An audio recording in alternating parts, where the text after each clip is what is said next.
بسم اللہ الرحمن الرحیم۔ سن سکو تو سنو میں خوش آمدید۔ دست کوزہ گر قسط نمبر 74 کے ساتھ آپ کی خدمت میں حاضر ہیں، جو لکھا ہے فوزیہ یاسمین نے۔ اگر آپ نے ابھی تک ہمارا چینل سبسکرائب نہیں کیا تو ہمارے چینل کو سبسکرائب کریں اور بیل آئیکن کو پریس کرنا مت بھولیے گا تاکہ آنے والی تمام اقساط آپ کو بر وقت ملتی رہیں۔ شکریہ۔ اس نے سنا تھا دنیا میں لوگوں کے ساتھ بہت بڑے بڑے دھوکے ہوتے ہیں، لیکن اس نے کبھی یہ نہیں سنا تھا کہ والدین نے اپنی اولاد کے ساتھ کوئی دھوکے بازی کی ہو۔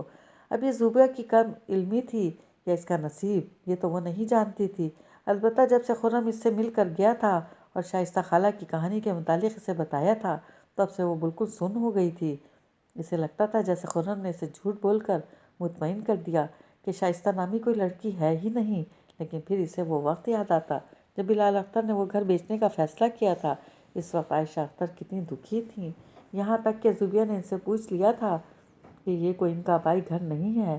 اب بلال اختر کو اس گھر میں بچپن سے رہ رہے ہیں، جب انہیں اتنا دکھ نہیں تو آپ کو اس قدر تکلیف کیوں ہو رہی ہے؟ عائشہ اختر نے ہمیشہ کی طرح اس وقت بھی زوبیہ کی باتوں کو نظر انداز کر دیا، مگر ان کے چہرے کے تاثرات باور کرا رہے تھے کہ خرم ٹھیک کہہ رہا ہے۔ یہ بات تو اس نے خود اپنے کانوں سے عائشہ اختر کو کہتے سنی تھی کہ اس گھر کی خاطر انہوں نے بڑی قربانیاں دی ہیں، جس گھر کی خاطر انہوں نے سب کچھ کھو دیا۔ بلال اختر اسے ایسے نہیں بیچ سکتے۔ اگر وہ سیدھے سادے طریقے سے شادی ہو کر اس گھر میں آئی تھیں تو بھلا وہ قربانیاں کون سی تھیں جو انہوں نے اس گھر کی خاطر دیں؟ اور پھر سب سے بڑھ کر عائشہ اختر کا کوئی رشتہ دار نہیں تھا۔ والدین حیات نہ ہونے کا یہ مطلب ہرگز نہیں کہ انسان بالکل تنہا ہو جائے۔ بھائی بہن نہ صحیح، لیکن کوئی کزن، کوئی دور پرے کا رشتہ دار تو ہونا چاہیے۔ اگر خرم کی کہانی سچ نہیں بھی تھی تب بھی وہ یہ ضرور سچ تھا کہ انہوں نے ایسا کچھ ضرور کیا تھا کہ سارا خاندان چھوٹ گیا یا انہیں چھوڑنا پڑا، ورنہ بلال اختر اور عائشہ اختر دونوں اس قدر سوشل تھے کہ ان کا روزانہ نہ صحیح کم از کم عید بقرہ عید پر تو کسی رشتہ دار کے گھر جانا ہونا چاہیے تھا۔ جیسے بلال اختر کے کزنز وغیرہ سے عید وغیرہ پر سال کے سال ملاقات ہو جاتی تھی، مگر ان تمام باتوں سے ہٹ کر جب وہ شائستہ خالہ کے بارے میں سوچتی اسے ساری باتیں بکواس لگنے لگتی۔ حالانکہ اس نے بہت یاد کرنے کی کوشش کی کہ شائستہ خالہ کا نام، ان کے ساتھ ہوا حادثہ، ان کا قتل یا خودکشی اور ان کی لاش کا آج تک نہ ملنا، یہ سب باتیں اسے کس نے بتائیں؟ مگر بہت یاد کرنے پر بھی اسے کچھ یاد نہیں آ رہا تھا۔ بس اسے یہ پتا تھا کہ وہ یہ سب جانتی ہے۔ اگر یہ سب اس کی دادی نے بتایا تھا تو دادی کی تو وہ شکل تک بھول گئی تھی، بس ایک ہیولا سا یاد تھا۔ سر پر سفید دوپٹہ اوڑھے، خاصی بھاری بھرکم قسم کی عورت تھیں، باقی ناک نقش تو تصور کرنے پر بھی یاد نہیں آتے تھے۔ پھر ان کی بتائی باتیں اسے اب تک کیوں یاد تھیں؟ کیا اس لیے کہ یہ کہانی اس کے ذہن پر سوار ہو چکی تھی اور وہ ہر دوسرے دن ان کے متعلق سوچتی تھی، جس کی وجہ سے وہ یہ سب بھول نہیں سکی؟ لیکن وہ سب کیوں سوچتی ہے؟ بچپن سے کیا اس کے پاس سوچنے کے لیے اور کچھ نہیں تھا؟ وہ ان خرافات پر غور کرتی رہی؟ نہیں، بلکہ بچپن سے وہ بھیانک چہرہ اس کے سامنے موجود رہتا تھا، اسے کسی اور چیز پر توجہ دینے کا موقع ہی نہیں دیتا تھا، اور اس چہرہ تو اس کا وہم نہیں تھا۔ حالانکہ کتنے سائیکیٹرسٹ اسے یقین دلانے کی کوشش کرتے تھے کہ یہ اس کا وہم ہے، لیکن اپنے سامنے کھڑے خون میں چھپے چہرے کو وہ وہم کہہ کر بھی نظر انداز نہیں کر سکی۔ پھر اس پر وہ بھیانک اسکیچز جس کے لیے ڈاکٹرز کا کہنا تھا کہ زوبیہ خود اپنی بے خبری میں اپنے ہاتھوں سے بناتی ہے اور پھر بھول جاتی ہے کہ یہ اس نے بنائے ہیں۔ ہوش میں آنے یا ایک طرف سے نیند سے جاگنے پر اسے لگتا ہے یہ شائستہ خالہ کی روح بنا کر گئی ہے۔ اگر یہ تصویریں شائستہ خالہ کی روح کے بجائے وہ خود بناتی ہے تو ہمیشہ ایک مخصوص قسم کی کیوں بناتی ہے؟ کبھی کچھ منفرد یا معمول سے مختلف کیوں نہیں ہوتی؟ کیا اس کا لاشعور بس ایک ہی نقطے پر مرکوز رہتا ہے؟ یہ وہ سوال تھے جن کا جواب سوچ سوچ کر اس کا دماغ شل ہو گیا تھا۔ ڈاکٹرز کو اس نے باتیں کرتے سنا تھا کہ اس کی حالت میں کوئی بہتری نہیں ہو رہی، بلکہ اس کا دورہ پڑنے کا دورانیہ بڑھتا جا رہا ہے، لہٰذا اس کی دوائیوں کی خوراک بڑھا دی جائے۔ جبکہ اسے لگتا تھا وہ یہاں شائستہ خالہ کی وجہ سے آئی ہے، اور یہاں آ کر شائستہ خالہ اس کے اور قریب آ گئی ہیں۔ اس کے پاس کمرے میں کہیں کوئی آئینہ نہیں تھا، نہ ہی اس کے باتھ روم میں ہی یہ سہولت میسر تھی۔ البتہ ایک دن جب ڈاکٹر کے پاس لے جانے کے لیے اسے کمرے سے باہر لے کر گئے تب ایک کھڑکی کے شیشے میں اس نے اپنا عکس دیکھا اور ٹھٹک گئی۔ وہ سفید سیدھا پاجامہ اور ڈھیلی سے سفید قمیض اور دوپٹے میں ملبوس تھی۔ بالوں کی سیدھی سی چوٹی بنائے وہ ہمیشہ سے قطعاً مختلف کوئی اور ہی لڑکی لگ رہی تھی، اور جیسے خود کو پہچانی ہی نہیں۔ پھر اس کے ذہن میں ایک دم جھماکا ہوا اور وہ ششدر سی کھڑی خود کو دیکھتی رہی۔ اپنا یہ روپ اس نے ایک بار پہلے بھی دیکھا تھا، مگر آئینے میں نہیں، اپنے کمرے میں، اپنے روبرو، ٹھیک اسی طرح کا لباس پہنے، ایسے ہی بال بنائے، ایسے ہی ایک روپ اس کے کمرے میں اس کے بستر پر بیٹھا تھا۔ تب اس لڑکی کی ایک جھلک دیکھ کر وہ یہی سمجھی تھی کہ اس نے خود کو دیکھا تھا، لیکن نہیں، اس دن اس نے پہلی بار شائستہ خالہ کا نارمل چہرہ دیکھا تھا، زخموں اور خون کے بغیر، بالوں کی چلمن سے عاری وہ صاف شفاف چہرہ شائستہ خالہ کا ہوگا تو کیا شائستہ خالہ اس میں اتنی مشابہت تھی؟ لیکن شائستہ خالہ نے یہ بیماروں والا لباس کیوں پہن رکھا تھا؟ کیا وہ بھی اس کی طرح کسی ہاسپٹل میں ایڈمٹ ہوئی تھی؟ یہ وہ سوال تھے جو اسے ہر وقت بے چین رکھتے۔ ایک دن اس سے ملنے ڈاکٹر شکیلہ آئیں تو وہ ان کے سامنے بری طرح رو دی۔ مجھے یہاں سے نکال لیں پلیز، میں پاگل نہیں ہوں، مگر یہاں رہتے رہتے پاگل ہو جاؤں گی۔ ڈاکٹر شکیلہ کے چہرے پر تعصب پھیلا تھا۔ ان کی اتنی پرانی پیشنٹ اس حال کو پہنچ گئی تھی، انہیں خود بھی دکھ تھا، مگر وہ اس کے لیے کچھ نہیں کر سکتی تھی۔ بلال اختر نے حمید کے والد سے بات کی تھی، ان کی منت سماجت تک کی تھی، منہ مانگی رقم کی پیشکش بھی کی تھی، مگر وہ کسی طور نہیں مانے کیس واپس لینے کے لیے۔ تو پھر بھلا ڈاکٹر شکیلہ کیا کر سکتی تھی؟ وہ اس کا کندھا تھپکتے ہوئے اسے جھوٹی تسلیاں دینے لگیں۔ وہ ماہر نفسیات تھیں، حالات بھلے ہی بدل نہ سکیں، مگر وقتی طور پر اپنی مریض کی سوچوں کا زاویہ ضرور بدل سکتی تھیں۔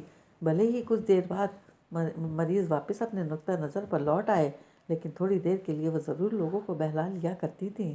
اس وقت بھی وہ اس کا ذہن بٹانے میں کامیاب ہو گئیں تو زوبیہ نے شائستہ خالہ کے سلیے پر میں ایک بار دیکھی جانے والی بات انہیں بتا دی۔ انہوں نے اسے بغور سننے کے بعد ایک بار پھر سمجھانا شروع کر دیا۔ تمہیں جو بھی چہرہ نظر آتا ہے تم اسے شائستہ خالہ سے منسلک کر دیتی ہو۔ تم نے ٹی وی پر کسی مریضہ کو دیکھا ہوگا، ہسپتال کا یونیفارم ایسا ہی ہوتا ہے۔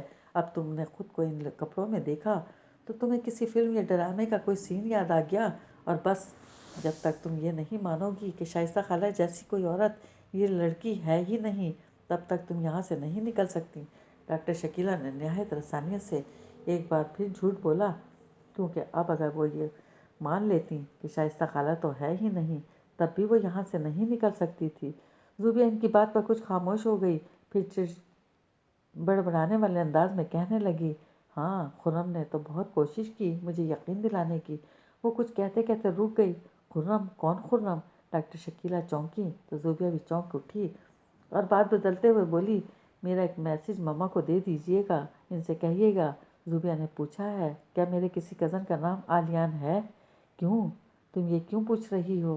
ڈاکٹر شکیلہ نے پوچھا تو زوبیہ پھیکی سی مسکراہٹ کے ساتھ بولی، یہ مت پوچھیں، آپ بس میرا یہ میسج مما کو دے دیں۔ ڈاکٹر شکیلہ صرف اسے دیکھ کر رہ گئیں۔ زوبیہ عائشہ اختر کا رد عمل دیکھنا چاہتی تھی، جس سے خرم کی بات کے سچ جھوٹ ہونے کا خود ہی پتہ چل جانا تھا، اور واقعی اگلے دن عائشہ اختر کو اپنے سامنے دیکھ کر وہ سن کھڑی رہ گئی۔ تو کیا واقعی خرم سچ کہہ رہا ہے؟ زوبیہ سکتے کے عالم میں انہیں دیکھی گئی، جن کے چہرے پر الجھن ہی الجھن نمایاں تھی۔ تم نے یہ کیوں پوچھا کہ تمہارے کسی کزن کا نام آلیان ہے؟ ان کے لہجے میں بے چینی تھی۔ زوبیہ سپاٹ نظروں سے انہیں دیکھتی رہی۔ بولو نا، ڈاکٹر شکیلہ سے تم نے پوچھا ہے کہ کیا میرے کسی کزن کا نام آلیان ہے؟ اس سوال کا کیا مطلب ہے؟ عائشہ اختر کا چہرہ ہر وقت میک اپ کے دبیز تہہ میں چھپا رہتا تھا، مگر اس وقت ان کے چہرے کی ساری جھریاں صاف دکھائی دے رہی تھیں۔ زوبیہ کے پاگل خانے جانے کے بعد سے ان کے چہرے پر وہ شادابی نہیں رہی تھی جو ان کا خاصہ تھی۔ ان کی گردن جو ہر وقت خوبصورتی سے تنی رہتی تھی، وہ بھی ان کے کندھے جھک جانے کے باعث ان کی نڈھال شخصیت کی عکاسی کر رہی تھی، اور آج تو جیسے وہ ایسے ہی اٹھ کر آ گئی تھی، بالکل سادہ۔ بولو نا زوبیہ، میں کچھ پوچھ رہی ہوں، وہ زچ ہو کر بولیں۔ آپ تو کہتی ہیں صرف ہفتے میں ایک دفعہ مجھ سے ملنے آ سکتی ہیں، کورٹ کی طرف سے اجازت نہیں ہے، پھر آج 4 دن پہلے ہسپتال کے عملے نے آپ کو اندر کیسے آنے دیا؟ زوبیہ بڑبڑانے والے انداز میں بولی، بیکار کی باتیں مت کرو، میرے سوال کا جواب دو۔ وہ تب گئیں۔ آپ نے وارڈ بوائے کو پیسے کھلائے ہوں گے اندر آنے کے لیے، مجھے پتہ ہے، یہاں پیسے کھلا کر اندر ہی اندر بہت کام ہو جاتے ہیں، لیکن مجھے تو آپ کی بے چینی پر حیرت ہوئی ہے کہ کل میں نے میسج دیا اور آج آپ میرے سامنے ہیں۔ زوبیہ کے اطمینان سے کہنے پر جھنجھلا کر بولیں، ظاہری بات ہے اس چار دیواری میں بیٹھ کر بھی اگر تم ایسے سوال پوچھو گی تو میں تو پریشان ہوں گی نا۔ آخر تمہاری کس سے ملاقات ہوئی ہے جو تم اس طرح کی باتیں پوچھ رہی ہو؟ یہ سب چھوڑیں، آپ یہ بتائیں جو گھر ہم نے بیچ دیا وہ آپ کا آبائی گھر تھا، آپ اپنی والدہ اور بھائی بھابھی کے ساتھ اس میں رہتی تھی۔ عائشہ اختر کی رنگت خطرناک حد تک زرد ہو گئی، وہ پھٹی پھٹی آنکھوں سے زوبیہ کو دیکھے گئیں۔ ان کا چہرہ بتا رہا تھا خرم کی کہی باتیں سچ ہیں۔ جب یہ سچ ہے تو وہ سب بھی سچ ہوگا جو شائستہ خالہ کے متعلق بتایا تھا۔ تم کس سے ملی تھی؟ عائشہ اختر کی آواز لرز رہی تھی۔ زوبیہ کو مزید کسی سوال کے پوچھنے کی کوئی ضرورت نہیں تھی، وہ خاموشی سے دیوار کو دیکھنے لگی۔ ایک عجیب سے ملال نے اس کے پورے وجود کا احاطہ کر لیا تھا۔ اس کی ماں نے اپنی ماں سے اتنا بڑا دھوکہ کیا، اس کے باپ نے اپنی والدین سے اتنے جھوٹ بولے اور اس کے ماں باپ نے اسے ہمیشہ جھڑک کے خاموش کر دیا، کبھی سچائی سے آگاہ کرنے کی ضرورت نہیں سمجھی۔ عائشہ اختر اسے چپ دیکھ کر اس کے نزدیک چلی آئیں اور اس کے بال سہلانے لگیں۔ انہیں اجازت تھی، وہ اس کے کمرے میں آ سکتی تھی، اور اس وقت تو وہ اتنی موٹی رقم کھلا کر آئی تھی کہ انہیں کہیں بھی جانا منع نہ ہوتا۔ کیا یہاں کوئی تم سے ملنے آیا تھا؟ وہ محبت سے پوچھنے کی کوشش کر رہی تھی۔ زوبیہ گردن گھما کر خالی خالی نظروں سے انہیں دیکھنے لگی۔ جب انہوں نے کبھی اسے کچھ نہیں بتایا تو وہ انہیں کیوں بتاتی؟ اس نے بڑے اعتماد سے سر نفی میں ہلاتے ہوئے کہا، نہیں، مجھ سے بھلا کون ملنے آئے گا؟ کسی کو اجازت بھی نہیں ہے۔ یہ سب تو مجھے شائستہ خالہ نے بتایا تھا کہ آپ نے اور پاپا نے کس طرح دادا دادی سے جھوٹ بول کر ان کے اعتماد کو ٹھیس پہنچائی تھی۔ عائشہ اختر بے یقینی سے زوبیہ کو دیکھی گئیں، جیسے ان کی سمجھ میں نہ آ رہا ہو کہ وہ کیا بولیں۔ آخر کافی دیر بعد انہوں نے کہنا شروع کیا، تمہاری شائستہ خالہ نے کوئی بکواس کی ہے، ہم نے تو کوئی جھوٹ نہیں بولا۔ اگر ہم نے جھوٹ بولا ہوتا تو سب سے پہلے ان کے وجود کو ہی انکار ہوتا نا۔ جب وہ کبھی تھیں ہی نہیں تو ان کی روح کہاں سے آ گئی؟ اپنے طور پر انہوں نے بڑے پتے کی بات کی تھی، مگر زوبیہ کے چہرے پر تلخ مسکراہٹ ابھر آئی۔ میں نے یہ کب بتایا تھا کہ آپ دونوں نے دادا دادی سے کیا جھوٹ بولا؟ میں نے تو یہ کہا ہی نہیں کہ وہ کبھی تھیں ہی نہیں۔ عائشہ اختر جیسے سٹ پٹا گئیں، ان سے کوئی بات نہیں بن رہی تھی تو وہ اٹھ کھڑی ہوئیں۔ میں ذرا تمہارا واش روم یوز کر رہی ہوں، وہ یہ کہتی تیزی سے واش روم چلی گئیں۔ زوبیہ اپنی جگہ بیٹھی رہی، تبھی پرس میں رکھا ان کا موبائل بجنا شروع ہو گیا۔ زوبیہ نے اٹھ کر ان کا پرس کھولا، ان کی دوست فرح کا فون آ رہا تھا۔ زوبیہ نے سوچا اگر پاپا کا فون ہوگا تو وہ بات کر لے گی۔ ان کی دوست کا نام دیکھ کر وہ موبائل واپس پرس میں رکھنے لگی، تبھی اس کی نظروں ان کے پرس میں پڑے والٹ پر پڑی۔ ہر وقت کڑک نوٹوں سے بھرا ان کا والٹ پھولا ہی رہتا تھا۔ زوبیہ نے ایک نظر باتھ روم کے بند دروازے پر ڈالی اور پھر والٹ کھول کر ان میں سے ہزار کے کئی نوٹ نکال کر پرس ویسے ہی بند کر کے رکھ دیا جیسے عائشہ اختر چھوڑ کر گئی تھی۔ کچھ دیر بعد عائشہ اختر واش روم سے باہر آئیں تو ان کے چہرے کے تاثرات کافی بہتر ہو چکے تھے۔ انہیں یہ سوچ کر اطمینان ہو گیا تھا کہ زوبیہ کو یہ سب کچھ مستند ذرائع سے پتہ نہیں چلا، لہٰذا وہ اسے آرام سے جھٹلا سکتی ہیں۔ وہ اسے بہت سارا پیار کر کے سمجھانے لگیں کہ فضول باتوں میں خود کو نہ الجھایا کرے، اس کے والدین اس سے بہت محبت کرتے ہیں اور اسے یہاں سے نکالنے کی کوشش میں سرگرداں ہیں، وہ ان پر بھروسہ رکھے وغیرہ وغیرہ۔ اسے پتہ تھا کہ وہ اسے نکالنے کی کوشش کر رہے ہیں، مگر وہ اسے کبھی نہیں نکال سکیں گے، اسے اب ساری زندگی یہیں رہنا تھا۔ اس بار اس کا واسطہ کوئی رخسار کے والدین سے نہیں پڑا تھا، جو پیسہ دیکھ کر بیٹی کا سر پھٹ جانے کے باوجود خاموش ہو گئے۔ حمید کے والدین اسے ساری زندگی اس پاگل خانے میں سڑائیں گے، مگر وہ یہاں رہ کر حقیقتاً پاگل نہیں ہو سکتی تھی۔ یہ اتنی بڑی رقم اس نے نکالی ہی اس لیے تھی کہ اسے کل بنا کر وہ یہاں آرام سے باہر جا سکتی تھی۔ اتنے دنوں سے وہ یہاں تھی، یہاں کے ماحول کو اچھی طرح سمجھ گئی تھی۔ یہاں وارڈ بوائے اور سسٹرز کو پیسہ کھلا کر بہت کام ہوتے تھے، نہ صرف لڑکیاں باہر جاتی تھیں بلکہ باہر سے بھی لوگ آتے تھے۔ اس کے ساتھ کسی نے ایسی کوئی کوشش کرنے کا سوچا ہی نہیں تھا، کیونکہ وہ بہت بڑے باپ کی بیٹی تھی اور نئی آئی تھی، ورنہ وہ لڑکیاں جو یہاں کئی سالوں سے تھیں اور کوئی ان سے ملنے تک نہیں آتا تھا، یہاں سے باہر کئی لوگوں کے پاس بھیجی جاتی تھی۔ زوبیہ نے سب عائشہ اختر کو بتانا چاہا تھا، مگر پھر یہ سوچ کر خاموش رہی کہ لوگ اسے یہاں سے نکال تو نہیں سکتے، مگر یہ سن کر ان کا رہا سہا سکون ضرور ختم ہو جائے گا۔ اگر انہوں نے عملے کے خلاف کوئی ایکشن لینے کی کوشش کی بھی تو ایک دن وہ سب کچھ ٹھیک نہیں کر سکیں گے۔ جب تک وہ کوئی سدھار لانے کے قابل ہوں گے تب تک یہاں کا عملہ زوبیہ کا دشمن بن جائے گا اور وہ سمندر میں رہ کر مگرمچھ سے بیر نہیں رکھ سکتی تھی، خاص طور پر ایسی صورت میں جب اس کے والدین اس کی طرف سے اتنے پریشان تھے۔ عائشہ اختر کے چہرے پر تو سالوں کی بیمار عورت جیسی نقاہت پھیلی تھی۔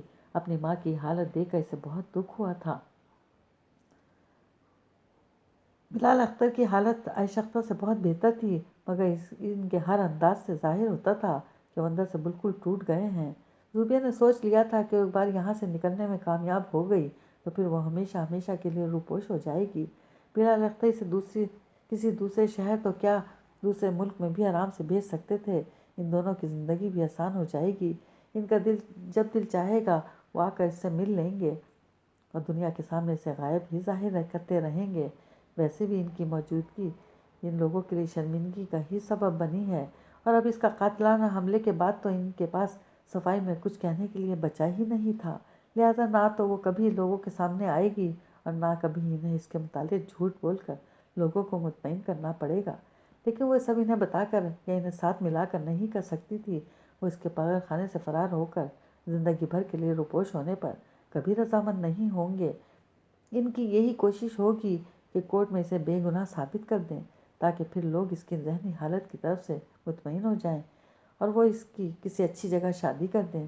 لیکن زوبیہ ان دونوں کی طرح خوش فہم نہیں تھی۔ حقیقت یہی تھی کہ وہ یہاں سے کبھی نہیں نکل سکتی اور کبھی نارمل ثابت نہیں ہوگی اور نہ ہی نارمل لڑکیوں کی طرح زندگی گزارے گی، بلکہ اگر وہ یہاں رہتی ہے تو اس کی ذہنی حالت مزید ابتر ہو جائے گی۔ چنانچہ ان دونوں کو سمجھانے اور قائل کرنے کے بجائے مناسب یہی تھا کہ یہاں سے نکل کر ان سے رابطہ کیا جائے، تب وہ اس پر تھوڑا سا غصہ کرنے کے بعد اسے شہر یا ملک سے باہر نکالنے کی کوشش کریں گے۔ عائشہ اختر کے چلے جانے کے بعد اسے گویا کہ مقصد مل گیا۔ وہ ہر وقت اس نرس کے انتظار میں رہنے لگی جس کے بارے میں اسے شک تھا کہ یہ لڑکیوں کو باہر بھیجتی ہے، اور تیسرے دن زوبیہ کو اس سے بات کرنے کا موقع مل گیا۔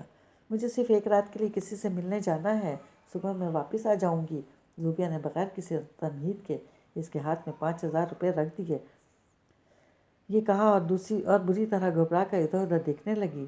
اگر تم مجھے آج رات ہی نکال دو تو میں اتنی ہی رقم اور دے سکتی ہوں۔ زوبیہ بڑی دھیمی آواز میں بول رہی تھی۔ وہ حیرانی سے زوبیہ کو دیکھنے لگی۔ 10,000 ایک ہی رات میں کمانے کے خیال سے اس کی آنکھیں چندیانے لگی تھیں۔ مگر میں ایسے کام نہیں کرتی، اس نے اپنی صفائی دینا ضروری سمجھا۔ زوبیہ نے فوراً اپنی تلخ مسکراہٹ کو روکا اور سنجیدگی سے کہنے لگی، تمہیں 10,000 چاہیے یا نہیں؟ وہ اس پر کوئی طنز نہیں کرنا چاہتی تھی، نہ ہی اس کا کوئی فائدہ تھا۔ وہ تو جلد از جلد اپنی بات منوانا چاہتی تھی، کیونکہ زوبیہ کو تو لوٹ کر آنا نہیں تھا، بعد میں اس لڑکی کی نوکری خطرے میں پڑ جانی تھی۔ مگر زوبیہ کو اس سے کوئی ہمدردی نہیں تھی۔ ذہنی طور پر بیمار لڑکیوں اور عورتوں کے ساتھ جو وہ کرتی تھی، اس کے بعد تو اسے دنیا میں رہنے کا کوئی حق نہیں تھا، کجا کے اس ہسپتال میں۔ لیکن تم کبھی باہر نہیں گئیں، اگر تم واپس نہ آئیں تو؟ وہ بہت زیادہ پریشان ہو گئی تھی۔ زوبیہ مالی طور پر بہت مستحکم تھی، اس کا بیک گراؤنڈ بہت مضبوط تھا۔ وہ کوئی ایسی لڑکی نہیں تھی جسے 5-6 سال سے کوئی دیکھنے نہ آیا ہو۔ اس لڑکی کو باہر بھیج کر کہیں وہ مصیبت میں نہ آ جائے، لہٰذا پہلا خیال اسے یہی آیا تھا کہ اگر وہ باہر نکل کر واپس نہیں آئی تو کیا ہوگا۔ واپس نہیں آؤں گی تو کہاں جاؤں گی؟ میں صرف پاگل نہیں ہوں، مجرم بھی ہوں اور میرے پیچھے پولیس لگی ہے۔ میں تو اپنے گھر بھی نہیں جا سکتی، مجھے تو ہر حال میں واپس آنا ہی پڑے گا۔ ہاں، اگر تمہیں رقم کم لگ رہی ہے تو وہ بات اور ہے، میں واپس آ کر بھی تمہیں 5,000 دے سکتی ہوں۔ زوبیہ نپے تلے انداز میں بولی۔ اس کا تو منہ ہی کھل گیا تھا، اتنی بڑی پیشکش!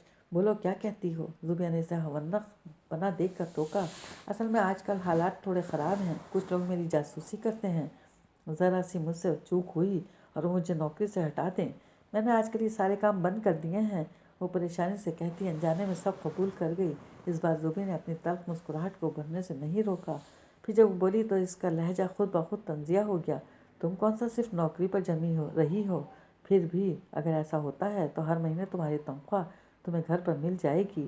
اب تو اس کی حالت غش کھا کر پڑنے والی ہو گئی، ہر چند کہ وہ نوکری سے ہاتھ نہیں دھونا چاہتی تھی اور نہ ہی اسے اس وعدے پر یقین تھا کہ وہ ہر مہینے گھر بیٹھے اسے پیسے دیتی رہے گی۔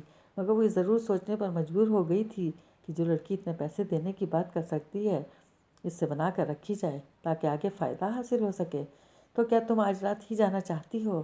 اگر کل کا انتظام کر دوں تو؟ نہیں، کل نہیں، آج ہی۔ زوبیہ ایک دم جوش میں آ گئی۔ اس کا تو بس نہیں چل رہا تھا آج کیا ابھی اور اسی وقت نکل جائے۔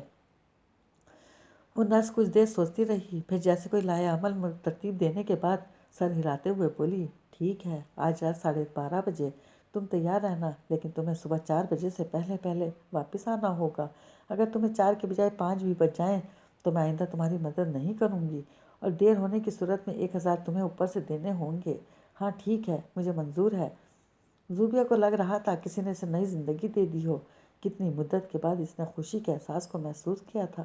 ایک پل کے لیے اس کے دل میں خیال بھی آیا کہ کل عائشہ اختر اور بلال اختر سے ملنے کا آنے کا دن ہے، مگر اگلے ہی پل اس نے اس خیال کو جھٹک دیا۔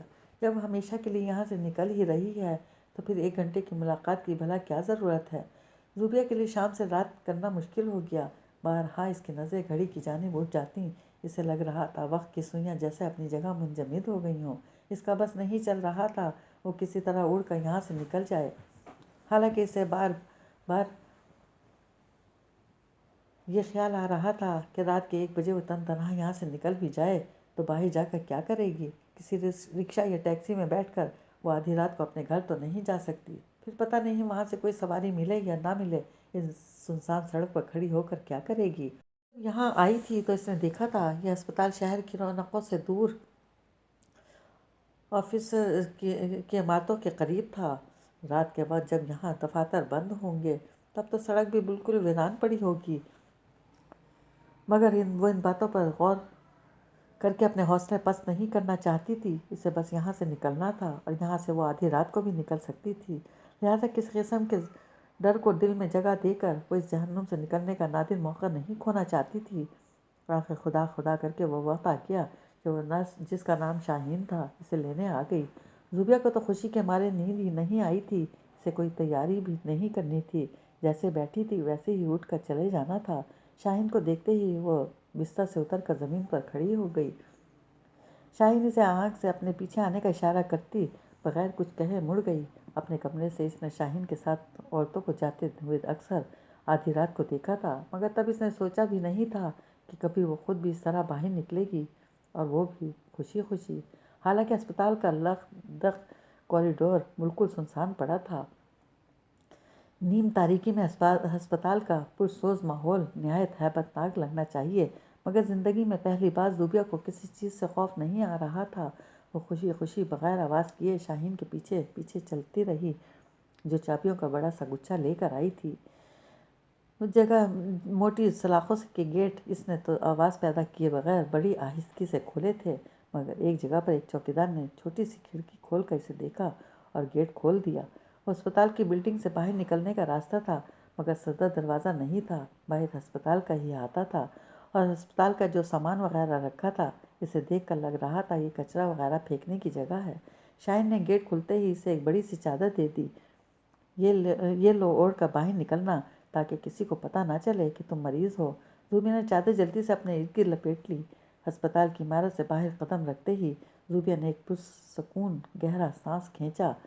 باقی کے 5000 شاہین نے بھی چوکیدار سے کافی فاصلے پر دور پہنچ جانے کے بعد اس کے آگے ہتھیلی پھیلاتے ہوئے کہا تو زوبیہ نے بغیر کچھ کہے مٹھی اس کی طرف بڑھانی چاہی کہ وہ چھٹک گئی۔ غیر ارادی طور پر اس کی نظر لان کی ایک جانب لگی کیاری پر پڑی اور اس کا پورا جسم سن ہو گیا۔ وہی منظر تھا جو بچپن سے دیکھتی آ رہی تھی، وہی شائستہ خالہ کا پانی پر لہراتا ہوا عکس جو بچپن سے اس کے سامنے تھا، مگر آج وہ اتنا ہی وحشت زدہ تھا جتنا روز اول تھا۔ وہی اس کے بکھرے بال جو ہوا سے ادھر ادھر اڑ رہے تھے، ان کا ناخنوں سے نوچا ہوا کٹا پٹا چہرہ جسے دیکھ کر بہادر سے بہادر انسان کی چیخیں نکل جائیں۔ مگر زوبیہ کو تو خوف سے گھی بن گئی۔ وہ سکتے کے عالم میں کھڑی شائستہ خالہ کو دیکھے گئی۔ کیا سوچ رہی ہو؟ تم نے خود کہا تھا تم پیسے دو گی، اب اگر مکرنے کی کوشش کی تو میں یہیں سے واپس لے جاؤں گی۔ تم نے دیکھا تھا نا جس چوکیدار نے گیٹ کھولا ہے، مجھے اسے بھی حصہ دینا ہے، اور آگے مین گیٹ سے تمہیں نکالنے والے گارڈ کو بھی پیسے دوں گی۔ خبردار جو 1 روپیہ بھی کم کرنے کا سوچا۔ شاہین خاصا بگڑ کر بولی تو زوبیہ نے بمشکل اپنی توجہ شاہین پر مرکوز کی۔ ہاتھ میں پکڑے نوٹ اس کی ہتھیلی پر رکھتے ہی شائستہ خالہ ایک جست میں اس کے برابر میں آ کھڑی ہوئیں، اس کے اتنے نزدیک کہ زوبیہ بے اختیار چند قدم پیچھے سرک گئی۔ واپس کہاں جا رہی ہو؟ چلو آگے چلو، شاہین کے کہنے کے ساتھ ہی پلٹ کر چلنا شروع کر دیا، جبکہ زوبیہ خوف زدہ نظروں سے شائستہ خالہ کے خون آلود چہرے کو دیکھنے لگی۔ اچانک اسے احساس ہوا وہ اس کے راستے میں حائل ہیں۔ وہ نظروں کا زاویہ بدل کر شاہین کو دیکھنے لگی، جو گیٹ تک پہنچ کر اب گیٹ کھلوا رہی تھی۔ یہ وہ مین گیٹ نہیں تھا جہاں سے لوگ آتے جاتے تھے، یہ صرف ہسپتال کا سامان لانے لے جانے والی گاڑیوں کا گیٹ تھا، جہاں ایک ہی گارڈ بیٹھا تھا۔ شاہین کے کہنے پر اس نے گیٹ کھول دیا اور اب گیٹ کے باہر بڑی ہی ویران شاہراہ صاف نظر آ رہی تھی۔ صرف چند قدم اٹھانے کی دیر تھی اور اس کی دنیا بدل جانی تھی، مگر اس کے قدم من بھر کے ہو گئے تھے۔ ایسا لگ رہا تھا کوئی انجانی طاقت اسے آگے بڑھنے سے روک رہی ہو۔ وہ ایک بار پھر شائستہ خالہ کی جانب دیکھنے لگی۔ اس کا دل چاہا وہ ان سے بات کرے، ان سے پوچھے کہ وہ اسے باہر نکلنے سے کیوں روکنا چاہتی ہیں، مگر اس کے حلق سے آواز ہی نہیں نکل رہی تھی۔ تبھی شاہین اسے بڑی غصیلی آواز میں بلانے لگی تو شائستہ خالہ سے کترا کر تیزی سے گیٹ کی طرف بڑھنے لگی۔ کیا کھڑی ہو، منہ اٹھائے، جلد آؤ، کوئی گاڑی تو ابھی نہیں آئی ہے، ٹائم وغیرہ بھی صحیح طرح سے طے تو کیا تھا نا؟ شاہین ڈپٹ کر بولی تو زوبیہ نے محض اس کے سوالوں سے بچنے کے لیے سر جلدی سے اس بات میں ہلا دیا۔ ٹھیک ہے جاؤ، اور یاد رہے 4 بجے آ جانا۔ اور جھنجھلائے ہوئے انداز میں کہہ کر اندر کی طرف پلٹ گئی تو وہ گارڈ جو گیٹ پر کھڑا تھا زوبیہ کو طائرانہ نظروں سے دیکھتے ہوئے گیٹ بند کرنے لگا۔ البتہ زوبیہ کی نظریں اپنی جگہ پر بدستور کھڑی شائستہ خالہ پر جمی تھیں۔ جیسے جیسے گیٹ بند ہوتا گیا ان کا وجود زوبیہ کی نظروں سے اوجھل ہوتا گیا، مگر زندگی میں پہلی بار ان کے منظر سے ہٹ جانے پر زوبیہ نے سکون محسوس نہیں کیا تھا، بلکہ وہ کچھ بے چین ہو گئی تھی۔ اس سنسان سڑک کے کنارے اس بڑے سے گیٹ کے سامنے کھڑے ہو کر اسے شدت سے محسوس ہو رہا تھا کہ شائستہ خالہ اسے یہاں سے باہر نکلنے سے روک رہی تھی، جیسے اسے باہر نہیں آنا چاہیے تھا۔ اب ہم آتے ہیں خرم کی طرف۔ سیٹی پر ایک خوبصورت دھن بجاتا ہوا گنگناتے ہوئے خرم گاڑی اس نے پارکنگ میں کھڑی کر دی۔ خرم کو اتنے دنوں بعد اتنا خوش دیکھ کر وکی حیران سا گاڑی سے اترا اور اس کے قریب آئے بغیر وہیں سے چلا کر بولا، یہ آج اتنے دنوں بعد پرانے والے خرم سے کیوں ٹکراؤ ہو گیا؟ سب خیریت تو ہے نا؟ خرم اس کے سوال پر اپنی جگہ رک کر مسکراتے ہوئے اس کے نزدیک آنے کا اشارہ کرنے لگا۔ اس کے قریب آ کر وکی نے بغیر اسے بولنے کا موقع دیے گاڑی کی چابی کو گھماتے ہوئے کہا، لگتا ہے کسی لڑکی کا چکر ہے، تبھی آج وہ خرم ہمارے سامنے کھڑا ہے جسے مدتوں پہلے ہم نے دیکھا تھا۔ اس کی بات پر بے ساختہ خرم کی مسکراہٹ گہری ہو گئی، مگر وہ کچھ بولا نہیں بلکہ یونیورسٹی کی طرف قدم بڑھا دیے۔ اس کا فی الحال کسی کو کچھ بتانے کا ارادہ نہیں تھا، اور وکی تو ویسے بھی اس کی گڈ بک میں نہیں تھا جس سے وہ دل کی بات کہتا، کیونکہ وہ اس قابل ہی نہیں تھا۔ ساری دنیا میں اشتہار لگانے والا نہایت جھچورا اور ناقابل بھروسہ شخص تھا، مگر وہ بھی قیاس آرائیاں کرنے سے باز نہیں آیا اور اس کے ساتھ چلتے ہوئے بڑے جوش سے بولا، کیا بات ہے بھائی؟ یہ مسکراہٹ تو چیخ چیخ کر کہہ رہی ہے کہ میرا اندازہ بالکل درست ہے۔ کون ہے وہ؟ کب، کہاں اور کیسے مل گئی وہ تمہیں؟ وکی نے بڑی ادا سے جملے کو زور دے کر پوچھا۔ ایسی کوئی بات نہیں، خرم جانتا تھا وہ اتنی آسانی سے پیچھا نہیں چھوڑے گا، پھر بھی بڑی سرسری انداز میں خرم نے اسے ٹال دیا۔ بات تو کچھ ایسی ہی ہے، ہم تو ہیں ہی اڑتی چڑیا کے پر گن لیتے ہیں، ہمیں ٹالنے کی کوشش مت کیا کرو یار۔ خرم نے اس کی بات کا جواب دینا ضروری نہیں سمجھا، اسے ضرورت بھی نہیں تھی خرم کے بولنے کی، وہ خود اکیلا ہی بولنے کے لیے کافی تھا۔ تبھی اس کے ساتھ آگے بڑھتے ہوئے اندازے لگانے لگا، زوبیہ تو کافی خوبصورت لڑکی تھی، بلکہ حسن کی ملکہ جسے کہتے کہتے وہ کہنا غلط نہ ہوگا، لیکن وہ تو مینٹل کیس نکلی۔ نمل بھی اچھی ہے، مگر وہ تو تمہیں گھاس ڈالتی نہیں۔ پھر یہ تیسری کون آ گئی تمہاری لائف میں؟ خرم کو وکی کا اندازہ نہایت گھٹیا لگا تھا۔ اس کی پیشانی پر ان گنت بل پڑ گئے تھے جسے محسوس کر لینے کے باوجود وہ کمینہ پن دکھانے سے باز نہ آیا۔ کہیں تم نے اپنی مارکیٹ ویلیو بڑھانے کے لیے کسی کو پیسے دے کر اپنی گرل فرینڈ ہونے کا ڈرامہ کرنے کے لیے راضی تو نہیں کر لیا؟ وکی نے خباثت سے آنکھ مارتے ہوئے کہا۔ شٹ اپ وکی، کبھی تو اپنی گھٹیا ذہنیت سے ہٹ کر بھی کچھ سوچ لیا کرو۔ خرم تب کر چیختے ہوئے بولا اور پھر وکی کو بولنے کا موقع دیے بغیر لمبے لمبے ڈگ بھرتا آگے بڑھ گیا۔ وکی کی باتوں نے اس کا موڈ اچھا خاصا خراب کر دیا تھا، اور پھر تھوڑی دیر بعد جب اسے پتہ چلا کہ نمل یونیورسٹی نہیں آئی تو وہ بالکل ہی بور ہو گیا۔ کل رات کے نمل کے اقرار کے بعد سے وہ اتنا مسرور تھا کہ نمل کے سوا اسے کچھ دیکھنے کا دل ہی نہیں چاہ رہا تھا۔ جب اسے پتہ چلا کہ نمل آج غیر حاضر ہے تو اس کا بس دل ہی نہیں چاہا کہ نمل کو اس کے گھر اتارنے کے بعد سے وہ صبح ہونے کا انتظار کرنے لگا تھا، جیسے پتہ نہیں کتنے سالوں کی جدائی ان دونوں کے بیچ آ گئی ہو۔ خرم بے اختیار جیب سے موبائل نکال کر نمل کو فون کرنے لگا۔ اس نے دوسری ہی گھنٹی پر کال اٹینڈ کر لی۔ کہاں ہو تم؟ آج آئیں کیوں نہیں؟ خرم نے چھوٹتے ہی کہا۔ اس کے بے صبرے پن پر نمل بے اختیار مسکرا دی۔ رات کو اتنی دیر سے سوئی تھی، ابھی تک بستر سے اٹھی ہی کب ہوں؟ یونیورسٹی آتی؟ یار حد کرتی ہو تم بھی۔ ایسا کون سا صبح کے 4 بجے گئے تھے تمہیں سونے جو ابھی تک اٹھا نہیں جا رہا؟ خرم خفا ہوتے ہوئے بولا۔ مجھے تو سوتے سوتے نمل کچھ کہتے کہتے بر وقت رک گئی، لیکن دوسری طرف خرم اس کی آدھی بات سے ہی اس کا پورا مطلب سمجھ گیا تھا۔ فوری طور پر اس کا لب و لہجہ بڑا خوشگوار ہو گیا۔ کیا تم بھی میری طرح رات بھر جاگی ہو؟ خرم نے بڑی شوخی سے پوچھا تو نمل نہ چاہتے ہوئے بھی جھینک گئی، پھر اسے جھٹلاتے ہوئے بولی، جی نہیں، میں تو اتنی تھک گئی تھی کہ گھر آتے ہی سو گئی۔ خرم اس کے انداز پر محظوظ ہوتے ہوئے مصنوعی حیرانی سے بولا، ہاں ظاہری بات ہے، تھکن تو ہونی تھی، آخر پیدا گھر سے ہی سی ویو اور سی ویو سے گھر گئی تھی۔ اس کا طنز سمجھتے ہوئے نمل نے فوراً روٹھے پن سے کہا، ذہنی تھکن جسمانی تھکن سے زیادہ ہلکان کرتی ہے۔ مجھے اغوا کرنے والے انداز میں سی ویو لے جا کر تم نے مجھے مینٹل ٹارچر کیا ہے، اور میں ابھی تک ایک شوق کے عالم میں ہوں۔ نمل نے آواز میں درد پیدا کرنے کی پوری کوشش کی تھی، مگر جواباً خرم کا جاندار کہکا اسے بتا گیا تھا کہ اس کی کوشش میں بری طرح ناکام ہو گئی ہے۔ میرے منہ سے اظہار محبت سن کر تم اس بری طرح تو شرما گئی تھی، پھر یہ مینٹلی طور پر ٹارچر کب ہو گئی؟ ذرا مجھے بھی تو پتہ چلے۔ نمل اس کے برجستہ بولنے پر ایک بار پھر بلش ہو گئی، مگر اس بار اس نے بر وقت خود پر قابو پا لیا اور اپنے لہجے کو نارمل رکھتے ہوئے بولی، میں کوئی شرما نہیں رہی تھی، میں تو گھبراہٹ میں لال پیلی ہو گئی تھی۔ یہ گھبراہٹ میں کون لال پیلا ہوتا ہے؟ ویسے بھی تم پیلی نہیں، گلابی ہو رہی تھی۔ خرم خوش دلی سے بولا تو نمل اپنی اصلی لاپرواہی انداز میں بولی، ہاں، ساون کے اندھے کو بس ہرا ہرا ہی سوزتا ہے، تمہیں تو میں وہی لگ رہی تھی جو تم مجھے دیکھنا چاہ رہے تھے۔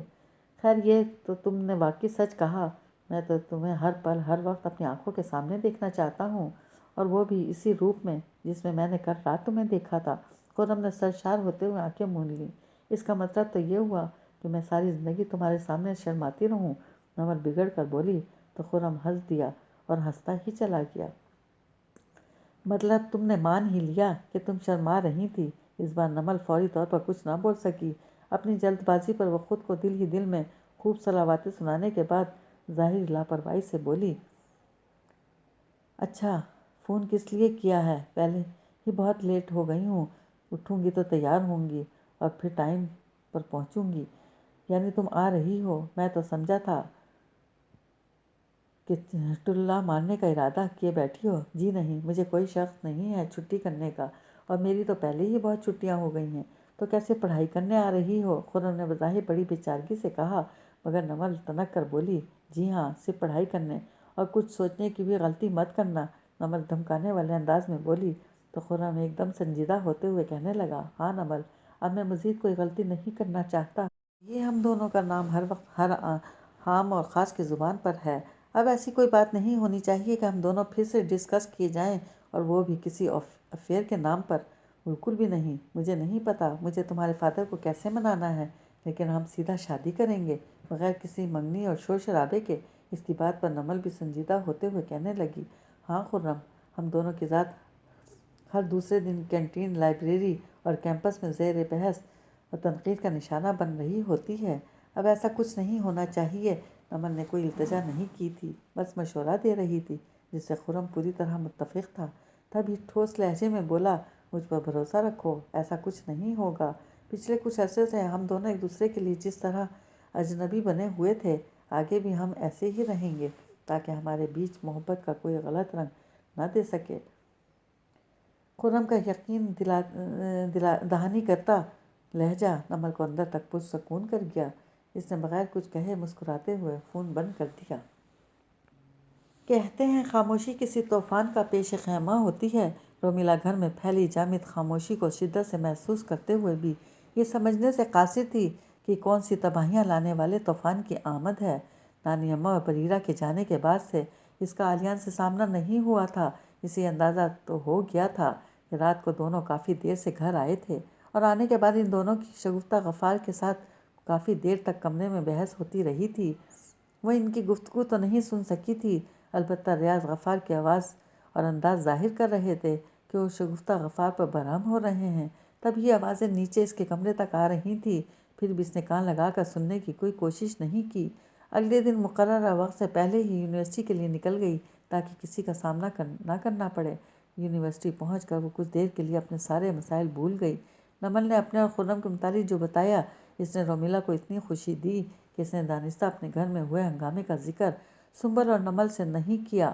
سنبل بھی اس کی طرح بہت خوش تھی اور وہ اپنے گھر کا تذکرہ کر کے اپنے ساتھ ساتھ ان دونوں کو بھی کی بھی خوشی کو غارت نہیں کرنا چاہتی تھی۔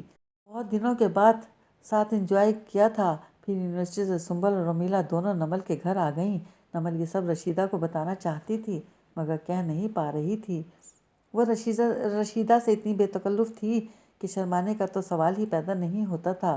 البتہ اس سے یہ ضرور علم تھا کہ رشیدہ عظمت خلیل کے رد عمل کے متعلق سوچ کر بری طرح پریشان ہو جائیں گی، اور بس یہی فکر اسے رشیدہ کو کچھ بھی بتانے سے روک رہی تھی، ورنہ وہ تو جب سے CU سے واپس آئی تھی تبھی رشیدہ کے کمرے میں جا کر سب کچھ بتا دینا چاہتی تھی۔ سنبل اور رومیلا نے جب اس کی پریشانی کا سنا تو ان دونوں نے فیصلہ کیا کہ وہ بھی نمل کے ساتھ اس کے گھر چلتی ہیں تاکہ انہیں چھوٹی سچی تسلی دے کر کسی طرح قائل کر لیں کہ عظمت خلیل کو اعتراض نہیں کریں گے۔ نمل موقع دیکھ کر بات کرے گی اور سب ٹھیک ہو جائے گا۔ حالانکہ انہیں خود بھی پتہ تھا سب ٹھیک ہونا اتنا آسان نہیں، لیکن ابھی وہ نمل کی طرف سے اتنا خوش تھیں کہ کوئی پریشان کن سوچ اپنے قریب بھی نہیں آنے دینا چاہتی تھیں۔ نمل کے گھر جاتے ہی رومیلا نے صرف عالیان کو میسج کر دیا تھا کہ وہ اپنے ماموں کے گھر جا رہی ہے، اسے واپسی میں دیر ہو جائے گی، جس کے جواب میں عالیان نے بھی محض اوکے لکھ دیا تھا۔ وہ عالیان کو فون نہیں کرنا چاہتی تھی، جس طرح اس نے عالیان کے ساتھ شاپنگ پر جانے پر باتیں سنی تھیں۔ اس کے بعد فطری طور پر وہ عالیان سے تھوڑا سا کھنچ گئی تھی۔ عالیان سب کچھ جان تو گیا ہوگا، شگفتہ غفار کا تماشا کرنا، بریرہ اور نانی اماں کا اچانک چلے جانا، یہ سب دیکھ کر پتہ نہیں اس کا کیا رد عمل رہا ہوگا۔ پتہ نہیں شگفتہ غفار نے عالیان کے سامنے رومیلا کو کن کن الفاظ اور القابات سے نوازا ہوگا، اور وہ سب سننے کے بعد نہ جانے عالیان اس کے بارے میں کیا سوچ رہا ہوگا۔ بس یہی سب سوچتے ہوئے اسے عالیان کا سامنا کرتے ہوئے جھجک ہو رہی تھی، ورنہ اس کا شدت سے دل چاہ رہا تھا کہ عالیان سے پوچھے نانی اماں اور بریرہ کے گاؤں پہنچنے کے بعد کوئی مسئلہ تو نہیں ہوا؟ اماں نے وہاں جا کر بریرہ سے اس ہدایت کی اس بابت کوئی باز پرس تو نہیں کی، لیکن فی الحال وہ عالیان سے کوئی بات نہیں کرنا چاہتی تھی۔ مگر اس سے گریزاں ہونے کا یہ مطلب نہیں تھا کہ وہ اتنی غیر ذمہ دار ہو جاتی کہ یونیورسٹی سے اٹھ کر کہیں بھی چلی جاتی اور کسی کو اطلاع بھی نہ دیتی۔ نمل کے گھر پر توقع کے عین مطابق رشیدہ سب جان کر بہت پریشان ہو گئیں، مگر سنبل اور رومیلا نے بہت جلد باتوں سے انہیں بہلا لیا۔ کم از کم وقتی طور پر ان دونوں نے ماحول کچھ ایسا بنا دیا تھا کہ وہ صرف نمل اور خرم کے متعلق سوچ کر خوش ہو گئی تھی۔ آگے کیا ہوگا یہ تو وہ دونوں بھی نہیں جانتی تھیں۔ نمل کے گھر سے اسے آتے آتے مغرب ہو گئی تھی۔ وہ گھر میں داخل ہوئی تو اسے کوئی بھی نظر نہیں آیا تو سیدھی اپنے کمرے میں گھس گئی۔ ایک بار پھر اس نے عالیان کو محض میسج کر کے اپنے گھر لوٹ آنے کی اطلاع دے دی تھی، اور ایک بار پھر عالیان کا محض اوکے لکھا آ گیا تھا۔ اگلے دن بھی وہ صبح صبح جلدی گھر سے نکل گئی، حالانکہ آج اسے امید تھی کہ شگفتہ غفار اس کے کل سارا دن کی غیر حاضری پر ایک جھاڑ پلانے اس کے سامنے ضرور آئیں گی، لیکن وہ تھی شاید خود کو کمرے تک محدود کر چکی تھی۔ جب بھی اپنے مقررہ وقت پر گھر آنے پر بھی وہ اسے نظر نہ آئیں، اور پھر جب تیسرا دن بھی ایسے ہی گزر گیا تب رومیلا کو عجیب گھبراہٹ سی ہونے لگی۔ وہ یونیورسٹی سے کچھ نہ کچھ کھا کر آتی تھی تاکہ رات کو کھانا کھانے کی ضرورت نہ پڑے، لیکن پچھلے 3 دنوں سے ریاض غفار نے اسے کھانے پر بلایا بھی نہیں۔ پہلے 2 دن تو اسے خوشی ہوئی تھی کہ اسے انکار نہیں کرنا پڑا، لیکن تیسرے دن اسے کمرہ بند کر کے بیٹھے رہنا معیوب لگنے لگا۔ اسے خود باہر نکل کر گھر کے چھوٹے موٹے کام کرنے چاہیے، جیسے کھانا گرم کر کے لگانے اور سمیٹنے کا کام وغیرہ، مگر 3 دن سے کسی کا سامنا نہ ہونے کے باعث اس کی جھجک اور بڑھ گئی تھی۔ پھر بھی اس نے مصمم ارادہ کر لیا تھا کل صبح یونیورسٹی جلدی نہیں جائے گی، بلکہ ناشتے کے وقت باہر آ کر ناشتہ وغیرہ لگانے میں سردارہ کی مدد کرے گی، ورنہ ہو سکتا ہے اس کے بند کمرے کر کے بیٹھنے پر ریاض غفار اور عالیان یہ سوچ رہے ہوں گے کہ اسے شگفتہ غفار کا انداز برا لگا ہے، اور وہ اسی لیے روٹھی ہے، وہ آ کے اس سے معذرت کریں۔ حالانکہ اسے بلا شبہ شگفتہ غفار کا اس طرح بے عزت کرنا بہت برا لگا تھا، مگر وہ ان سے کسی معذرت کی خواہش مند نہیں تھی، کیونکہ اسے معلوم تھا وہ کبھی بھی معافی نہیں مانگ سکتی۔ اور پھر جس طرح نانی اماں اور بریرہ اچانک چلے گئے تھے، اس کے بعد تو خود کو مظلوم ہی تصور کر رہی ہوں گی۔ کیا پتہ وہ یہ امید لگائے بیٹھی ہوں گی کہ رومیلا ان کے پاس جا کر آلیان کے ساتھ باہر جانے پر شرمندگی کا اظہار کرنا چاہے اور ان سے معذرت کرنی چاہے، مگر وہ چاہے جو بھی چاہتی ہوں، رومیلا کا ایسا کوئی ارادہ نہیں تھا۔ آلیان کوئی دودھ پیتا بچہ نہیں تھا جسے رومیلا اپنے ساتھ لے جائے۔ وہ خود اپنی مرضی سے گیا تھا، اور چاہے شگفتہ غفار یقین کریں یا نہ کریں، آلیان ہی زبردستی اسے اپنے ساتھ لے کر گیا تھا۔ اور پھر ان کے بیچ رشتہ بھلے ہی کچھ صرف کاغذی تھا، مگر شرعی اور اخلاقی لحاظ سے اس نے کوئی غلط کام نہیں کیا تھا جس وجہ سے کسی کے سامنے صفائی دینی پڑتی۔ اگلی صبح وہ کسی نہ کسی طرح ہمت کر کے اس وقت کمرے سے باہر نکل آئی جب آلیان اور ریاض غفار آفس کے لیے نکل رہے ہوتے ہیں۔ سردارہ ٹیبل پر برتن لگا رہی تھی۔ رومیلا نے بھی اس کے نزدیک آ کر اس کی مدد کرنی شروع کر دی۔ جب رومیلا چائے دم کر کے ٹیبل پر لے کر آئی، یعنی اسی وقت آلیان بھی وہاں آ گیا۔ اس پر نظر پڑتے ہی وہ کچھ ٹھٹک سا گیا۔ رومیلا ایک نظر اس پر غیر ارادی طور پر ڈال کر خود کو بہت زیادہ مصروف ظاہر کرنے کی کوشش کرنے لگی تو آلیان بھی چپ چاپ کرسی گھسیٹ کر بیٹھ گیا۔ ابھی ریاض غفار اور شگفتہ غفار اپنے کمرے میں سے باہر نہیں آئے تھے، اور رومیلا نہیں چاہتی تھی کہ باہر آتے ہی ان دونوں پر ان کی غیر موجودگی میں آلیان کے ساتھ بیٹھی ناشتہ کر رہی تھی، لہٰذا وہ کوئی کام نہ ہونے کے باوجود فوراً کچن کی طرف پلٹ گئی، اور پھر تب ہی باہر نکلی جب اسے ریاض غفار کی آواز سنائی دی۔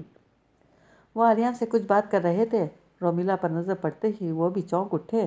رومیلا نے عادت کے مطابق بڑی دھیمی آواز میں انہیں سلام کیا اور ایک کرسی پر بیٹھ کر سلائس اٹھا کر کترنے لگی۔ یہ اور بات تھی کہ اس کا ناشتہ کرنے کا بالکل دل نہیں چاہ رہا تھا، مگر وہ کم از کم 10 منٹ ٹیبل پر رہنا چاہتی تھی، اور اس کے لیے ایک کپ چائے کے ساتھ ایک سلائس لینا تو ضروری تھا۔ ریاض غفار نے بھی اس کی طرح دھیمی آواز میں جواب دے کر اخبار اٹھا لیا۔ کاش اخبار رومیلا کے قریب ہوتا تو وہ بھی اس عجیب صورتحال سے آسانی سے چھٹکارا حاصل کر لیتی، مگر اب اس کے پاس سوائے سلائس اور کپ پر غور کرنے کے اور کوئی مصروفیت نہیں تھی۔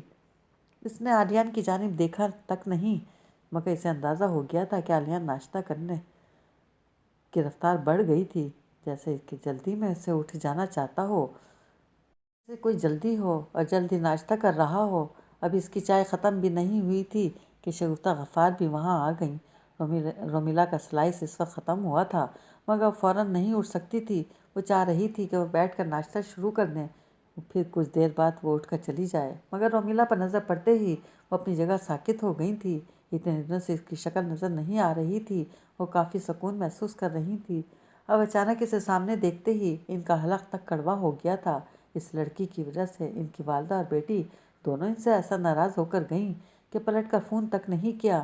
نانی اماں سے بات کرنے کی تو ان میں ہمت بھی نہیں تھی، البتہ بریرہ سے انہوں نے گفتگو کرنی چاہی، مگر وہ بھی ان کی کال ریسیو نہیں کر رہی تھی۔ تب ریاض غفار نے انہیں بتایا کہ ان کی بات بریرہ سے ہو گئی ہے اور وہ تم پر شدید خفا ہے۔ ابھی فی الحال اس سے بات مت کرو، اس کا غصہ ٹھنڈا ہو جانے دو۔ نانی اماں سے بھی ریاض غفار نے بات کی تھی، وہ تو ایسے تپاک سے پیش آئیں جیسے کچھ ہوا ہی نہ ہو، لہٰذا ریاض غفار کا خیال تھا اب اس موضوع کو نہ چھیڑنا ہی بہتر ہے۔ شگفتہ غفار کچھ دیر اپنی جگہ بے حس و حرکت استادہ رہیں، پھر ایسے گہرا سانس کھینچ کر کرسی پر بیٹھیں جیسے خود پر جبر کر کے آئی ہوں، مگر جیسے ہی ان کی نظر آلیان پر پڑی، ان کے چہرے کے تاثرات ایک دم مناسب ہو گئے، کیونکہ وہ بڑے غور سے اس کا مشاہدہ کر رہا تھا۔ شگفتہ غفار کو اپنی طرف متوجہ دیکھ کر آلیان کے ہونٹوں پر ایک طنزیہ مسکراہٹ ابھر آئی، جیسے کہہ رہا ہو، آپ چاہے کتنے بھی دعوے کر لیں، آپ خود کو اس سے نفرت کرنے سے روک نہیں سکتی۔ شگفتہ غفار اس کی آنکھوں میں لکھی تحریر بخوبی پڑھ چکی تھی۔ وہ اسے غلط ظاہر کرنے کے لیے رومیلا کو مخاطب کرنے کا سوچنے لگیں، مگر ان کی سمجھ میں نہیں آیا وہ اس سے کیا بات کریں۔ انہوں نے سوائے طنز کے نشتر چلانے کے اور اس سے کبھی کوئی ایسی گفتگو کی ہی نہیں تھی، پھر اچانک اس سے کیسے باتیں کرتیں اور کیا کہتیں۔ وہ سوچتی ہی رہیں اور رومیلا خاموشی سے اٹھ کر اپنے کمرے میں بھی چلی گئی۔ وہ ایسے دل محسوس کر رہ گئیں جیسے کوئی نادر موقع گنوا بیٹھی ہوں۔ انہوں نے چور نظروں سے آلیان کی جانب دیکھا، مگر وہ اب متوجہ نہیں تھا، بلکہ چائے کے سپ لینے میں مصروف تھا۔ انہوں نے آلیان کو مخاطب کرنا چاہا، مگر جیسے دماغ ہی معاف ہو گیا تھا، یا شاید کہنے کے لیے ان کے پاس کچھ بچا نہیں تھا، اس لیے وہ صرف عالیان کو دیکھ کر رہ گئیں۔ عالیان اپنا ناشتہ ختم کر کے اٹھ کر چلا گیا تو ریاض غفار کو دیکھ کر کہنے لگیں، میرا بہت دل چاہ رہا ہے گاؤں جا کر اماں اور بریرہ سے ملنے کا۔ کل اتوار ہے، میں آپ کے ساتھ چلوں گی۔ ریاض غفار نے ایک قہر برساتی نظر شگفتہ غفار پر ڈالی اور دوبارہ اخبار پڑھنے میں مصروف ہو گئے۔ شگفتہ غفار ان کے اس انداز پر سلگ کر رہ گئیں، تبھی تنک کر بولیں، اگر آپ نہیں جانا چاہتے تو میں ڈرائیور کے ساتھ چلی جاؤں، ہاں، تاکہ وہ یہاں نہیں ہو سکا وہاں گاؤں میں ہو جائے۔ ریاض غفار نے تپ کر اخبار ایک طرف پٹک دیا۔ کیا مطلب؟ وہ سمجھ نہ سکی۔ جب اپنی زبان پر قابو نہیں ہے تو کیا ضرورت ہے اماں سے ملنے جانے کی، تاکہ وہاں کوئی اور بات ہو اور تم ایک بار پھر پھٹ پڑو۔ اب جب کہ اماں کو شک ہو چکا ہے تو تمہارا ان سے ملنا کسی صورت میں بھی ٹھیک نہیں، بہتر یہی ہے کہ خاموشی سے اپنے گھر میں پڑی رہو۔ شگفتہ غفار ریاض غفار کے اس قدر خائف ہو کر کہنے پر بری طرح تپ گئیں۔ انہوں نے کچھ کہنے کے لیے منہ کھولا ہی تھا کہ ریاض غفار نے اپنی جگہ سے اٹھ کھڑے ہوئے۔ شگفتہ غفار کی جانب دیکھے بغیر جس طرح آگے بڑھے تھے، وہ شگفتہ کے لیے خاموش رہنے کی بڑی کھلی تنبیہ تھی۔ وہ محض پیچ و تاب کھا کر رہ گئیں۔ رومیلا یونیورسٹی سے گھر لوٹی تو ایک دم جیسے اسے بری طرح تھکن کا احساس ہوا۔ کچھ دیر کے لیے اس ماحول اور جمود سے نکل کر اسے واقعی بڑی سکون ملتا تھا۔ پھر جب سے خرم اور نمل کے بیچ خاموش دوستی ہو گئی تھی، تب سے وہ ان تینوں اپنی پڑھائی سے پہلے سے بھی زیادہ دلچسپی اور سنجیدگی سے آگے بڑھا رہی تھیں، لیکن گھر لوٹتے ہی جیسے جسم سے جان نکلنے لگی تھی۔ شگفتہ غفار کا سامنا کرنے کا خیال اسے گھبراہٹ ہونے لگی تھی، اس لیے وہ گھر میں داخل ہوتے ہی بڑی تیزی سے اپنے کمرے کی طرف بڑھنے لگی، مبادا شگفتہ غفار سے ٹکراؤ نہ ہو جائے۔ اور ایسا کرتے ہوئے اس کے دل سے شدت سے خواہش ابھرتی کہ کس طرح اسے ذلت اور بے عزتی سے جان چھوٹ جائے۔ حالانکہ اس خواہش کے پیچھے کوئی لائے عمل نہیں تھا، یعنی اسے یہ علم نہیں تھا کہ وہ ایسا کرے کہ سب ٹھیک ہو جائے، بلکہ وہ کسی معجزے کا انتظار کر رہی تھی، اور پھر واقعی ایک معجزہ ہو گیا۔ اس کی خواہش تو پوری ہو گئی، مگر اسے یہ علم نہیں تھا کہ اس کے لیے اسے بہت بڑی قیمت چکانی پڑے گی۔ وہ اپنی کتابوں میں ہی غرق تھی جب کوئی 6 بجے کے قریب اس کے کمرے کے دروازے پر ہلکی سی دستک ہوئی۔ دستک کی آواز ابھری۔ رومیلا سمجھی سردارہ ہوگی۔ اس نے فوراً آنے کی اجازت دے دی۔ دروازہ کھول کر عالیان کو اندر آتا دیکھ کر رومیلا حیران رہ گئی۔ وہ شاید آج آفس سے جلدی گھر آ گیا تھا، بلکہ اسے کریم کلر کی شلوار قمیض میں ملبوس دیکھ کر صاف ظاہر ہو رہا تھا کہ اسے گھر آئے کافی دیر ہو گئی ہے۔ رومیلا کچھ دیر حیرانی سے اسے دیکھتی رہی، پھر اچانک گھبرا کر کھڑی ہو گئی۔ آپ یہاں کیوں آئے ہیں؟ اگر آپ کی والدہ کو پتہ چل گیا تو قیامت آ جائے گی۔ رومیلا کا لہجہ اتنا گھبرایا ہوا تھا کہ عالیان محض اسے دیکھتا رہ گیا۔ آپ پلیز یہاں سے چلے جائیں، اب میں مزید کوئی الزام برداشت نہیں کر سکتی۔ رومیلا کا انداز بے انتہا تلخ ہو گیا تھا۔ عالیان کو اپنے کمرے میں دیکھ کر پہلا خیال اسے یہی آیا تھا کہ وہ اس سے معذرت کرنے آیا ہے۔ اس دن عالیان کے ساتھ شاپنگ پر جانے کے لیے وہ بالکل تیار نہیں تھی، وہ اسے زبردستی لے گیا تھا۔ جب اسے پتہ چلا ہوگا کہ اس شاپنگ کو لے کر گھر میں اتنا ہنگامہ ہوا ہے تو اس سے وہ شرمندہ سا صفائی دینے چلا آیا۔ اس لیے رومیلا اتنی تلخ ہو گئی کہ بھلا عالیان کے شرمندہ ہونے یا معذرت کرنے سے کیا ہو، اس کی جو عزت افزائی ہوئی ہے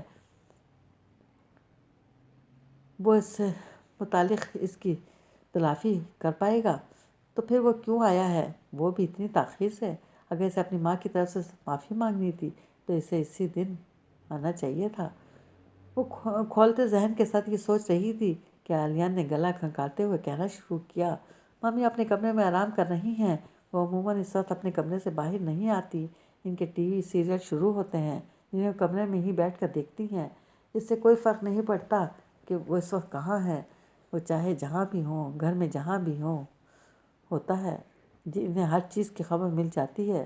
رومیلا نے چبا کر کہا تو فوری طور پر عالیان کچھ نہ بولا، پھر کچھ سوچتے ہوئے سانس کھینچ کر ایسے بولا جیسے بڑی لمبی گفتگو کا ارادہ رکھتا ہو، جو کچھ ہوا بہت برا ہوا، مجھے ممی کے رویے پر شدید افسوس ہے، میں چاہتا ہوں کہ میں ان کی طرف سے آپ سے معذرت کر لوں، مگر مجھے پتہ ہے میری معافی مانگنے سے تمہیں کوئی تسلی نہیں ہوگی، جو کچھ تم نے سنا ہے اس کی تلافی میں نہیں کر سکتا، بلکہ ممی بھی اگر تم سے معافی مانگنے تو بھی تمہاری تکلیف کا مداوع نہیں ہو سکتا۔ عالیہ نے انکساری سے کہنے پر رومیلا سر جھکا کر کھڑی ہو گئی۔ ابھی کچھ دیر پہلے وہ خود بھی یہی سوچ رہی تھی، اب ہو بہو عالیہ کے منہ سے وہی جملے سن کر اسے نگاہ لگا کہ اس عالیہ کا بگڑنے کا بھلا کیا فائدہ۔ وہ اسے احساس تو ہے مگر وہ بھلا کر بھی کیا سکتا ہے۔ جبکہ رومیلا کو خاموش دیکھ کر عالیہ نے اس کی سائڈ ٹیبل پر رکھے کیلنڈر کو اٹھا کر اس کے صفحات الٹ پلٹ کر دیکھتے ہوئے کہنے لگا، ممی کی طرف سے معافی مانگنا اس لیے بھی بیکار ہے کہ وہ اپنے کیے پر شرمندہ نہیں ہیں۔ انہوں نے اس دن کیا کیا وہی سب دوبارہ کر سکتی ہیں، اور مجھے یقین ہے کہ وہ بار بار ایسا کرتی رہیں گی۔ تم خاموشی سے ایک بار ان کی ساری زہر سے بھری باتیں پی گئیں، لیکن آخر کب تک؟ ایک دن تم بھی پھٹ پڑو گی، اور بالفرض ایسا نہیں بھی ہوا تو بھی یہ کوئی حل نہیں کہ تم جھگڑا نہ ہو یا سوچ کر ان کا ہر جائز ناجائز الزام برداشت کرتی رہو۔ میں چاہتا ہوں تمہارے صبر کو آزمانے اور اس گھر کے سکون کو ختم کرنے کے بجائے اس مسئلے کو ہمیشہ ہمیشہ کے لیے حل کر دوں۔ رومیلا چونک کر اسے دیکھنے لگی کہ عالیان کے پاس مسئلے کا کوئی حل ہے۔ اگر حل ہے تو کیا حل ہو سکتا ہے؟ ایک بار پہلے بھی اس کی گفتگو سے رومیلا کو لگا تھا جیسے وہ ان روز روز کے ہنگاموں کو ختم کر دینا چاہتا ہو۔ آج بھی اس کے چہرے پر ایک عزم لہرا رہا تھا۔ سب سوچ کر مطمئن ہو چکا ہو۔ رومیلا قدرے بے چینی سے اسے دیکھنے لگی کہ وہ آگے کیا کہنے والا ہے، مگر وہ تو جیسے بول کر خاموش ہو گیا تھا اور مختلف ممالک کے تاریخی مقامات پر مبنی تصویروں والا کیلنڈر بغور دیکھنے لگا تھا۔ آخر رومیلا سے ضبط نہ ہوا تو اسے خود ہی پوچھنا پڑا، تو پھر آپ نے کیا سوچا ہے؟ عالیہ کچھ چونک سا گیا۔ وہ کیلنڈر سے نظریں ہٹا کر رومیلا کو دیکھنے لگا، وہ جو بےتاب نظروں سے اسے دیکھ رہی تھی، اور تب رومیلا کو احساس ہوا کہ وہ محض کیلنڈر کو نہیں دیکھ رہا بلکہ جو بات اسے کہنے کے لیے کہنا چاہتا ہے الفاظ ڈھونڈنے کی کوشش کر رہا ہے۔ رومیلا جیسے کسی خطرے کے پیش نظر اس کا دل زور زور سے دھڑکنے لگا۔ عالیہ اتنا بیوقوف نہیں تھا جو یہ امید لگا کر بیٹھتا کہ ماں کو سمجھائے گا رومیلا اپنے صبر استقامت سے اس کے اندر اپنی جگہ بنا لے گی۔ شگفتہ غفار وہ عورت نہیں تھیں جنہیں بدلا جا سکے، تو پھر عالیہ کیا سوچے بیٹھا تھا؟ یہ سوال کیا رومیلا کے ذہن میں اتنی بری طرح چکر کھانے لگا کہ رومیلا کو خود چکر آنے لگے۔ وہ غیر ارادی طور پر تھوڑا سا پیچھے ہٹ کر دیوار سے ٹیک لگا کر کھڑی ہو گئی، جیسے بہت سہارے کے لیے اس کے کھڑا ہونا مشکل ہو گیا ہو۔ میں نے سوچا نہیں ہے بلکہ فیصلہ کر لیا ہے۔ تمہارے بھائی نے تمہیں زبردستی کے بندھن میں باندھ دیا، بہت ظلم کیا، اور میں نے تمہیں یہاں لا کر اپنے گھر والوں کے رحم و کرم پر چھوڑ کر اس سے بھی بڑا ظلم کیا۔ عالیہ آگے بھی کچھ کہنے والا تھا کہ رومیلا نے اس کی بات کاٹتے ہوئے تیزی سے کہا، آپ نے مجھ پر کوئی ظلم نہیں کیا، آپ نے وہی کیا جو ان حالات میں کوئی کرتا۔ آپ کو اس شادی پر مجبور کیا گیا تھا، آپ نے فیصلہ کوئی اپنی مرضی سے نہیں کیا تھا۔ نکاح چاہے مجبوری میں کیا جائے یا مرضی سے، وہ ایک ذمہ داری ہے جسے خوش اسلوبی سے نبھانا چاہیے، اور اگر کوئی ایسا شخص نہیں کر سکتا تو اسے اس رشتے کو ختم کر دینا چاہیے تاکہ دوسرے کی زندگی کو ناسور بنا کر نہ رکھ دے۔ عالیہ نے بڑے ٹھوس لہجے میں کہا تو رومیلا کا دل کسی انجانے خدشے کے تحت سوکھے پتے کی طرح کانپنے لگا۔ اس کا وجدان کہہ رہا تھا عالیہ آگے کوئی بہت بری خبر سنانے والا ہے۔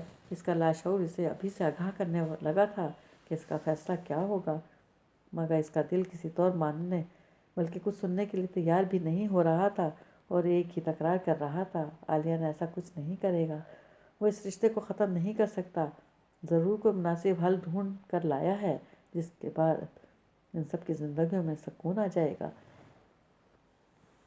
اس کا دل اسے تعویلیں دیتا رہا، اور عالیہ نے قمیص کی جیب میں ہاتھ ڈالا اور ایک خاکی رنگ کا لفافہ نکال کر رومیلا کی سانس تک تھم گئی۔ وہ پلک جھپکائے بغیر ساکت نظروں سے عالیہ کو دیکھے گئی۔ وہ خود بھی لفافہ ہاتھ میں پکڑے ایسے کھڑا تھا جیسے آگے بولنے کی ہمت نہ ہو رہی ہو، پھر بھی آخر سے کچھ تو کہنا تھا۔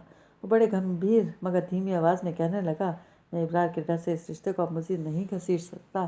اس طرح تمہیں ٹارچر کر کے اور سارے گھر کو ذہنی کرب میں مبتلا کر کے ہم بریرہ کے فیوچر کو سیکیور نہیں کر سکتے۔ اگر اس راز کو کھلنا ہے تو ابرار کیا خود پر ایک دن سب کچھ حامد کو بتا دے گا۔ اس طرح خوف پر مبنی زندگی جی سکتی ہے اور نہ ہم۔ یہی سب سوچتے ہوئے میں نے فیصلہ کر لیا ہے، عالیہ نے لفافہ اس کی جانب بڑھایا۔ وہ بہت بت بنی بے یقینی سے عالیہ کو دیکھ رہی تھی۔ لگتا ہے تم سمجھ گئی ہو۔ جب اس نے کافی دیر تک لفافہ پکڑنے کے لیے ہاتھ آگے نہیں بڑھایا تو عالیہ نے پاس پڑی سائڈ ٹیبل پر لفافہ رکھتے ہوئے بڑے ٹھہرے ہوئے لہجے میں کہا، تم بہت سمجھدار ہو، تمہیں باقاعدہ بٹھا کر کوئی بات سمجھانے کی ضرورت نہیں ہوتی، تم خود ہی صورتحال سمجھ کر نتائج اخذ کر لیتی ہو۔ یہ طلاق کے کاغذات ہیں۔ رومیلا واقعی سمجھ گئی تھی، پھر بھی عالیان کے کہنے پر اسے لگا کمرے کی چھت اس کے سر پر گر گئی ہو۔ اتنا شور چاروں طرف برپا تھا کہ عالیان کی آواز ہی نہیں آ سکی تھی۔ جو کہہ رہا تھا، اس میں تمہارے حق مہر کا چیک بھی ہے، اس کے علاوہ بھی اگر تم اس گھر سے کوئی چیز لے جانا چاہو تو بخوشی لے جا سکتی ہو۔ اب تو ممی کو بھی کوئی اعتراض نہیں ہوگا، اور اگر ہو بھی تو تمہیں فکر کرنے کی کوئی ضرورت نہیں۔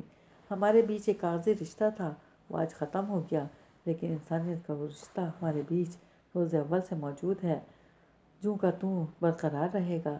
تمہیں میری جب اور جیسی بھی مدد کی ضرورت ہو تم بلا جھجک مجھ سے رابطہ کر سکتی ہو۔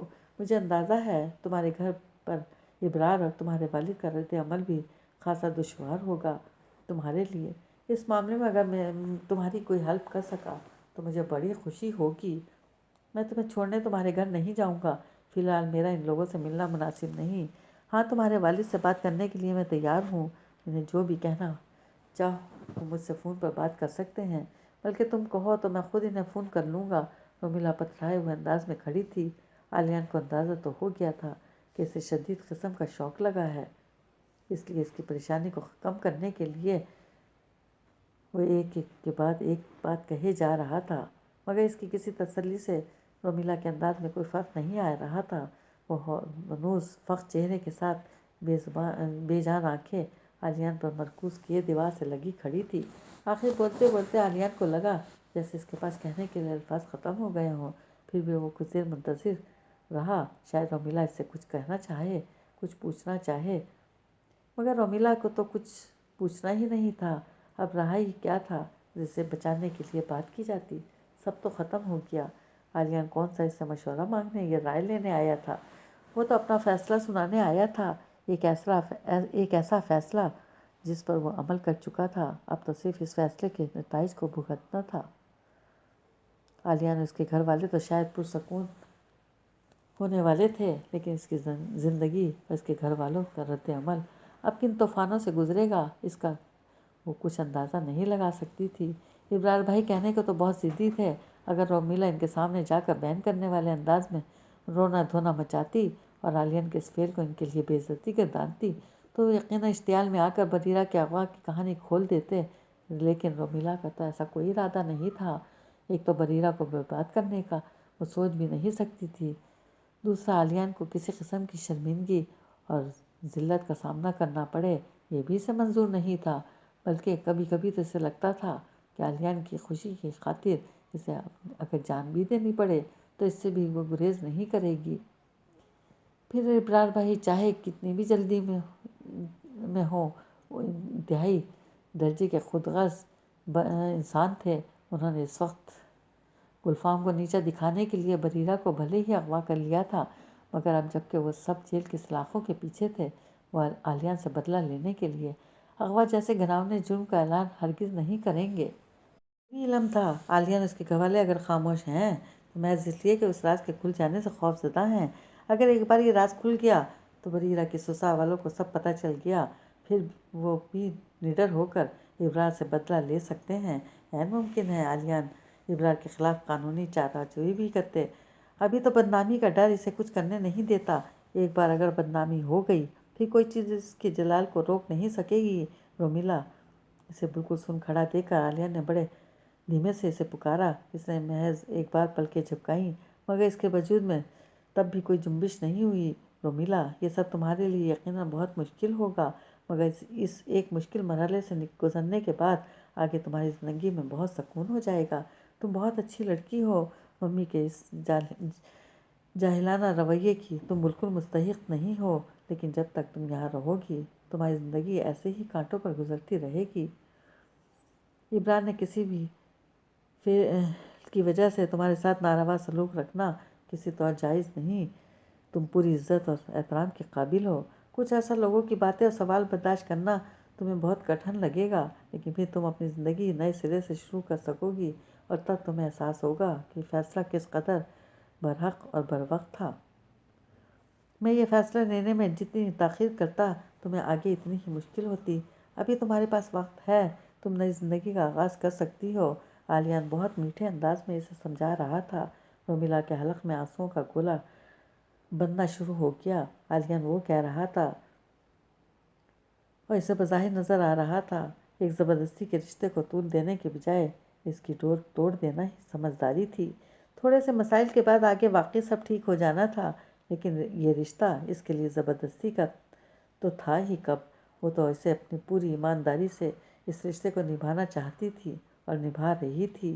سانسوں کی ڈور ٹوٹنا اس کے نزدیک اس رشتے کو توڑ دینے سے زیادہ آسان تھا۔ اس کے ساتھ صرف عالیان کا نام لگا ہوا تھا، لیکن اس نام کے چھوٹتے ہی اسے تو زندگی ختم ہوتی لگ رہی تھی۔ عالیان اسے نئی زندگی شروع کرنے کے مشورے دے رہا تھا۔ کچھ دنوں کی تکلیف کے بعد آگے زندگی میں آسانی اور راحت کی یقین دہانی کرا رہا تھا۔ اسے کیا خبر تھی، رومیلا کی زندگی، اس کی راحتیں سب تو عالیان سے وابستہ تھیں۔ اس نے رومیلا کو غور سے الگ کر کے اس کے اندر سے جینے کی خواہش چھین لی، تو پھر کیسی آسانی اور کہاں کی راحتیں۔ رومیلا بدستور اپنی جگہ ساکت کھڑی رہی تو عالیان ایک نظر اس پر ڈال کر اس کے واپسی کے لیے مڑ گیا۔ رومیلا چپ چاپ اسے اپنے کمرے سے جاتا دیکھتی رہی، اور جب وہ کمرے سے نکل گیا تو جیسے سارا منظر ہی دھندلا گیا۔ جو باقی پانی جو اس کے اندر جمع تھا وہ آنکھوں کے راستے باہر نکلنا شروع ہو گیا۔ وہ کتنی دیر اپنی جگہ کھڑی روتی رہی۔ اب اس کا دل چاہ رہا تھا کہ عالیان کو روک کر اسے بتاتی تو صحیح کہ کون سے نئے آغاز کی بات کر رہا ہے۔ اس کی زندگی کا تو عالیان نے خود اپنے ہاتھوں سے اختتام کر دیا تھا۔ جس طرح ابرار بھائی نے فیصلہ کرتے وقت اس سے مشورہ کرنا درکنار اسے مطلع کرنا بھی ضروری نہیں سمجھا تھا، ٹھیک اسی طرح عالیان نے بھی ساری قانونی کارروائی کرنے لینے کے بعد لفافہ لا کر اسے تھما دیا۔ ایک بار بھی جو اسے بلا کر اپنے ارادوں سے متعلق بتایا ہوتا، اس سے مشورہ کیا ہوتا، اس کی رائے لی ہوتی، تو شاید وہ پاؤں پکڑ لیتی، اس کے آگے ہاتھ جوڑ دیتی، مگر اسے اس فیصلے سے باز رکھتی۔ وہ اسے یقین دلاتی کہ وہ گھر کے سکون کو کبھی بھی تباہ نہیں ہونے دے گی۔ وہ یہاں سے چلی جائے گی، شگفتہ غفار کو اس کی شکل نظر نہیں آئے گی، نہ وہ اسے برا بھلا کہیں گی، مگر عالیان اپنے نام کو اس کے نام سے الگ نہ کرے۔ مگر اب تو کہنے کے لیے کچھ بچا ہی نہیں تھا۔ اب تو عالیان کو اپنے ہاتھ میں کچھ بھی نہیں تھا، وہ چاہتا بھی تو کچھ نہیں کر سکتا تھا۔ پھر بھلا رومیلا کے گڑ گڑانے سے کیا ہوگا؟ جانے کب تک رومیلا ایسے ہی روتی رہتی۔ دروازے پر ابھرنے والی دستک نے اسے خود پر قابو پانے پر مجبور کر دیا۔ اس نے جلدی سے دوپٹے سے چہرہ صاف کیا اور تھوڑا سا دروازہ کھول کر باہر دیکھا تو سامنے سردارہ ہاتھ میں ٹرے لیے کھڑی تھی۔ وہ اس طرح کبھی اس کے کمرے میں ٹرے لے کر نہیں آئی تھی۔ رومیلا قدرے حیران ہوئی۔ رونے کی شدت سے اس کی آنکھیں اور ناک سب بالکل سرخ ہو گئے تھے۔ سردارہ بھی اسے حیرانی سے دیکھ رہی تھی، بلکہ رومیلا کو گلا کھنگالتے ہوئے اسے ٹوکنا پڑا۔ یہ کیا ہے؟ عالیان صاحب نے کہا، آپ کو چائے اور سینڈوچ دے دوں؟ آپ کی طبیعت تو ٹھیک ہے نا؟ ہاں میں ٹھیک ہوں، پر یہ سب لے جاؤ، مجھے چائے نہیں پینی۔ پتہ نہیں کیوں اسے عالیان کا یہ فعل پسند نہیں آیا تھا۔ اسے بالکل ایسے لگا جیسے کوئی 100 کوڑے مارنے کے بعد مرہم بھیج دے کہ اپنے زخموں پر رکھ لو۔ رومیلا یہ کہہ کر دروازہ بند کرنے لگی تو سردارہ اتنی تیزی سے بولی، انہوں نے آپ کے لیے دوا بھی بھیجی ہے، کہا ہے کھانے کے بعد چائے لے کر سو جائیں، آپ کی طبیعت کافی خراب لگ رہی ہے۔ آپ اتنی جلدی تو نہیں سوتیں، سردارہ کچھ فکر مندی سے کہہ رہی تھی۔ رومیلا غیر ارادی طور پر اسے دیکھے گئی۔ اب ان چیزوں پر اس کا کیا حق تھا؟ وہ یہ سب کھا کر آرام کرنے لیٹ جاتی۔ اب اس گھر میں مزید ایک رات بھی گزارنا اسے قطعی گوارا نہیں تھا، اس لیے اس نے بحث ختم کرنے کے لیے سردارہ کو کمرے میں آنے کی جگہ دی۔ اس نے ٹرے سائڈ ٹیبل پر رکھ دی اور ایک بار پھر اس کی خیریت دریافت کرنے لگی۔ کچھ نہیں ہوا ہے، تھوڑی سی تھکن ہے، اس لیے انہوں نے دوا بھیج دی ہے، رومیلا نے روکھے سے لہجے میں کہا، تو اس کی ہمت نہ ہوئی مزید سوال کرنے کی، ورنہ دل تو چاہ رہا تھا کہہ دے، آپ تھکی ہوئی تو نہیں لگ رہی، بلکہ برسوں کی بیمار لگ رہی ہیں، مگر وہ بغیر کچھ کہے خاموشی سے چلی گئی۔ اس کے جانے کے بعد رومیلا کچھ دیر بھاپ اڑاتی چائے گرم گرم چائے کو دیکھتی رہی۔ ایک بار پھر اس کی آنکھیں بہنے کے لیے بے قرار ہو گئی تھی، مگر وہ بمشیر خود پر ضبط کر گئی۔ یہ رونے کا وقت نہیں تھا جو اس کا ساتھی اس سے چھوٹ گیا تھا اور اس سے اب جانے کی تیاری کرنی تھی۔ جب اس گھر میں رہنے کا کاغذی ہی صحیح حق وہ گنوا چکی تھی تو وہ کیوں بے غیرتوں کی طرح یہاں پڑی رہتی؟ وہ یہ مفت کے لوازمات نوش فرمانے لگتی۔ عالیہ نے اسے اجازت دی تھی، وہ یہاں سے جو چاہے لے جا سکتی ہے، مگر ایسی چیزوں کی حافظ کبھی بھی نہیں رہی تھی۔ البتہ اسے یہ پتہ تھا کہ یہاں سے لوٹ کر اسے جہاں جانا ہے وہ کوئی اس کے ماں کا گھر نہیں ہے بلکہ بھائی کی جائے حکومت ہے۔ جب انہیں پتہ چلے گا کہ وہ ہمیشہ کے لیے لوٹ آئی ہے تو وہ بھی دوسری شگفتہ غفار بن جائیں گے۔ چھوٹی چھوٹی چیزوں کے لیے ان کے آگے ہاتھ پھیلانے سے کہیں بہتر تھا کہ وہ یہاں سے تمام چیزیں لے جائے جو وہ خود ہی لے کر آئی تھی۔ الماری کھولتے ہی اسے وہ کپڑے بھی نظر آئے جو عالیہ نے اسے یونیورسٹی جانے کے لیے دلائے تھے۔ اس کی زندگی کے چند یادگار دنوں میں سے ایک دن وہ بھی تھا جب اس نے عالیہ کی سنگت میں چند گھنٹے گزارے تھے، مگر کتنے مہنگے پڑے تھے وہ چند گھنٹے۔ اسے ان چیزوں کے عوض شگفتہ غفار نے کس بری طرح اس کی عزت نفس کو مجروح کیا تھا۔ ایک بار پھر اس کی آنکھیں جل تھل ہونے لگیں۔ ایک سیلاب اس کے اندر امڑ رہا تھا جس پر وہ بڑی مشکلوں سے بند باندھے ہوئے تھی۔ اس نے بے دردی سے اپنی آنکھوں کو رگڑ کر الماری کا پٹ بند کر دیا، حالانکہ دل مچل اٹھا تھا عالیہ کی یاد کے طور پر ان کپڑوں کو رکھ لینے پر، مگر اس نے دل کے بس معصوم خواہش کو بھی سختی سے کچل دیا۔ یہ کپڑے اس نے اپنی بیوی کو دلائے تھے تاکہ اس کی بیوی چار لوگوں میں جائے تو اس کی عزت خراب نہ ہو۔ پھر ان کپڑوں کو اب کیوں پہنتی؟ کچھ چیزوں پر شرعی اور قانونی طور پر حق ہوتا ہے، پھر بھی انسانی انا ان سب سے دستبردار ہونا ہی بالکل تسکین سمجھتی ہے۔ رومیلا کے اندر بھی جو طوفان اٹھ رہا تھا، اس کے تحت وہ صرف وہ کر رہی تھی جو اس کی عزت نفس کے لیے اہم تھا۔ محض آدھے گھنٹے میں اپنی تمام چیزیں رکھ لینے کے بعد اس نے باتھ روم میں جا کر اچھی طرح منہ دھویا، ہاتھ سے بال ٹھیک کیا، دوپٹہ قاعدے سے اوڑھتی ہوئے کمرے سے باہر آ گئی۔ اس کا ارادہ عالیہ کے پاس جانے کا تھا تاکہ عالیہ ڈرائیور سے کہہ کے اسے گھر پہنچوا دے، مگر لاؤنج میں ہی اسے خلاف معمول شگفتہ غفار اور ریاض غفار صوفوں پر براجمان مل گئے۔ وہ ٹھٹک کر اپنی جگہ رک گئی۔ آج بھی اس میں اتنی ہمت نہیں تھی کہ ان کے سامنے سے گزر کر عالیہ کے کمرے تک چلی جاتی، حالانکہ اس کے دل میں آیا آج شگفتہ غفار کچھ کہیں گی تو ابھی کیا فرق پڑ جائے گا، آج کے بعد دوبارہ کون سا ان کا سامنا کرنا ہوگا جو ان کا لحاظ کیا جائے یا ان کی ناراضی کی پرواہ کی جائے۔ مگر شاید اسے ہی نفرت کہتے ہیں جسے انسان چاہے بھی تو نہیں بدل سکتا۔ وہ شش و پنج کے عالم میں کھڑی تھی کہ ریاض غفار کی نظر اس پر پڑ گئی۔ اس طرح سے لاؤنج کے احاطے کے پاس استعارہ دیکھ کر وہ بے اختیار بول اٹھے، کیا بات ہے بیٹا، آپ یہاں کیوں کھڑی ہیں؟ شگفتہ غفار نے بھی چونک کر اسے دیکھا۔ اس پر نظر پڑتے ہی انہیں اس کے متعلق کی ہوئی باتیں یاد آ گئیں اور اس کی تیوری پر بل پڑ گئے۔ فوراً وہ سمجھی ان کی باتیں سننے کے لیے یہاں کھڑی ہے، حالانکہ وہ دونوں ایسی کوئی خاص بات بھی نہیں کر رہے تھے۔ ریاض غفار آج کچھ جلدی گھر آ گئے تھے۔ شگفتہ غفار بھی اتفاقاً کمرے سے باہر نکلی تھی اور ان کی جلدی آ جانے کی وجہ پوچھ رہی تھی کہ ادھر ادھر کی باتیں کرتے دونوں وہیں بیٹھ گئے۔ سب خیریت تو ہے رومیلا؟ ریاض غفار اسے خاموش دیکھ کر اپنی جگہ سے اٹھ کھڑے ہوئے۔ رومیلا نے بھلے ہی بہت دیر تک اپنی آنکھوں پر پانی ڈالا تھا، پھر بھی اس کی آنکھیں اور چہرہ اس کے رونے کی چغلی کھا رہے تھے، اور ریاض غفار اتنے بے حس نہیں تھے کہ یہ محسوس کر لینے کے بعد اپنی جگہ پر بیٹھے رہتے۔ وہ بے اختیار ان کے قریب چلے آئے تو رومیلا نے جلدی جلدی پلکیں جھپک کر خود کو نارمل ظاہر کرنے کے لیے کہا، جی سب خیریت ہے۔ وہ میں اصل میں جاننا چاہ رہی تھی کہ اگر ڈرائیور موجود ہے تو مجھے میرے گھر چھوڑ آئے۔ رومیلا نے سوچا اب ریاض غفار سے ہی بات کر لینا زیادہ مناسب ہے۔ کیوں، کیا ہوا ہے تمہارے گھر؟ ریاض غفار اس اچانک مطالبے پر اچنبھے کے ساتھ بولے، نہیں میرے گھر پر تو کچھ نہیں ہوا ہے۔ رومیلا فوراً بولی، تو پھر اچانک تمہیں اپنے گھر جانے کا خیال کیوں آ گیا؟ جتنی حیرانی سے ریاض غفار نے پوچھا تھا اتنی ہی حیرانی سے رومیلا انہیں دیکھنے لگی۔ وہ سمجھ نہیں سکی کہ وہ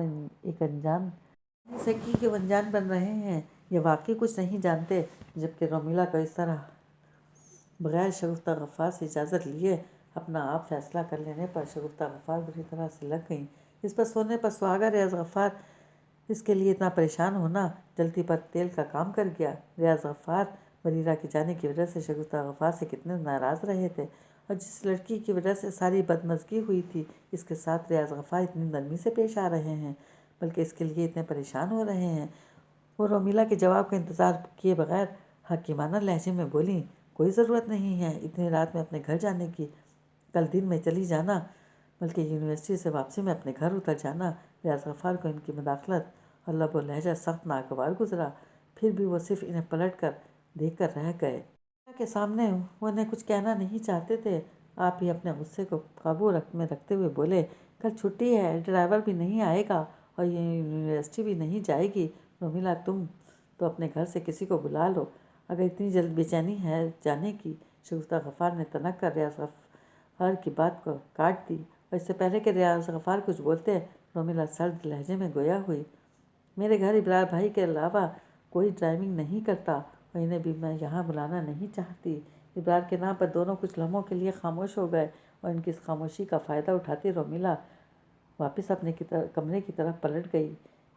اس کے ہٹتے ہی شگفتہ غفار بپرے ہوئے انداز میں ریاض غفار کے پاس آ کر بولیں، یہ بھلا کوئی طریقہ ہے ماں کے گھر جانے کا کہ جب اس کا دل چاہے گا منہ اٹھا کے چل پڑے گی، نہ مجھ سے پوچھا نہ مجھے بتایا، اور بس کہہ دیا کہ گھر جانا ہے۔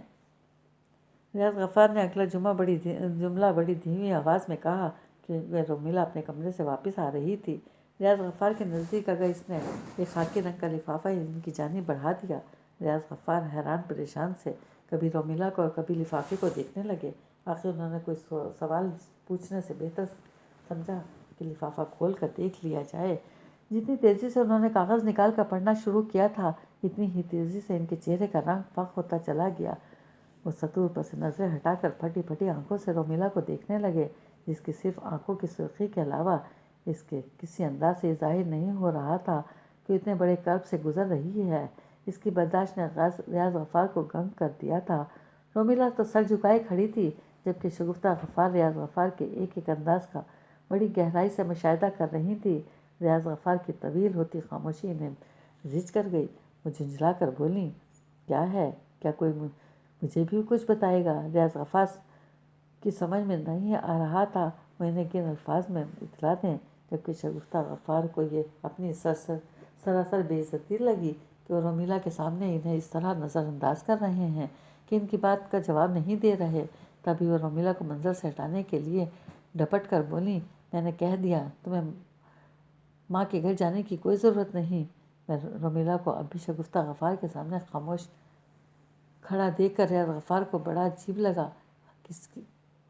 کس مٹی کی بنی ہوئی تھی یہ لڑکی، جو اب بھی کتنے ضبط سے شگفتہ غفار کے لعن طعن سے سن رہی تھی۔ لہٰذا جب وہ بولے تو ان کا لہجہ خود ہی اتنا اجنبی لگا۔ کیا مطلب؟ شگفتہ غفار سمجھ ہی نہ سکیں۔ علیان نے اسے طلاق دے دی ہے۔ ریاض غفار کو زندگی میں کبھی کوئی بات کہنا مشکل نہیں ہوئی لگا تھا، اچانک الفاظ جیسے ان کے حلق میں پھنسنے لگے تھے۔ کیا؟ شگفتہ غفار چیخ پڑیں، انہیں یقین نہیں آ رہا تھا جو انہوں نے سنا ہے وہ سچ ہے۔ تو علیان نے آخر وہ کیا جو کر دکھایا۔ اب اس نے کسی کی پرواہ نہیں کی، بہن تک کی نہیں۔ اب یہ لڑکی اپنے گھر جا کر ابرار کو بتائے گی تو ابرار کا کیا رد عمل ہوگا؟ وہ اگر کل ہی بریرہ کے گھر پہنچ گیا تو؟ شگفتہ غفار کو اپنی آنکھوں کے آگے اندھیرا چھاتا محسوس ہوا۔ انہوں نے کسی چیز کو پکڑنے کے لیے ہاتھ بڑھایا تو ریاض غفار اپنی کیفیت فراموش کر کے تیزی سے ان کی جانب لپکے۔ ان کے پکڑتے پکڑتے شگفتہ غفار میں گر چکی تھیں، زمین پر گر چکی تھیں۔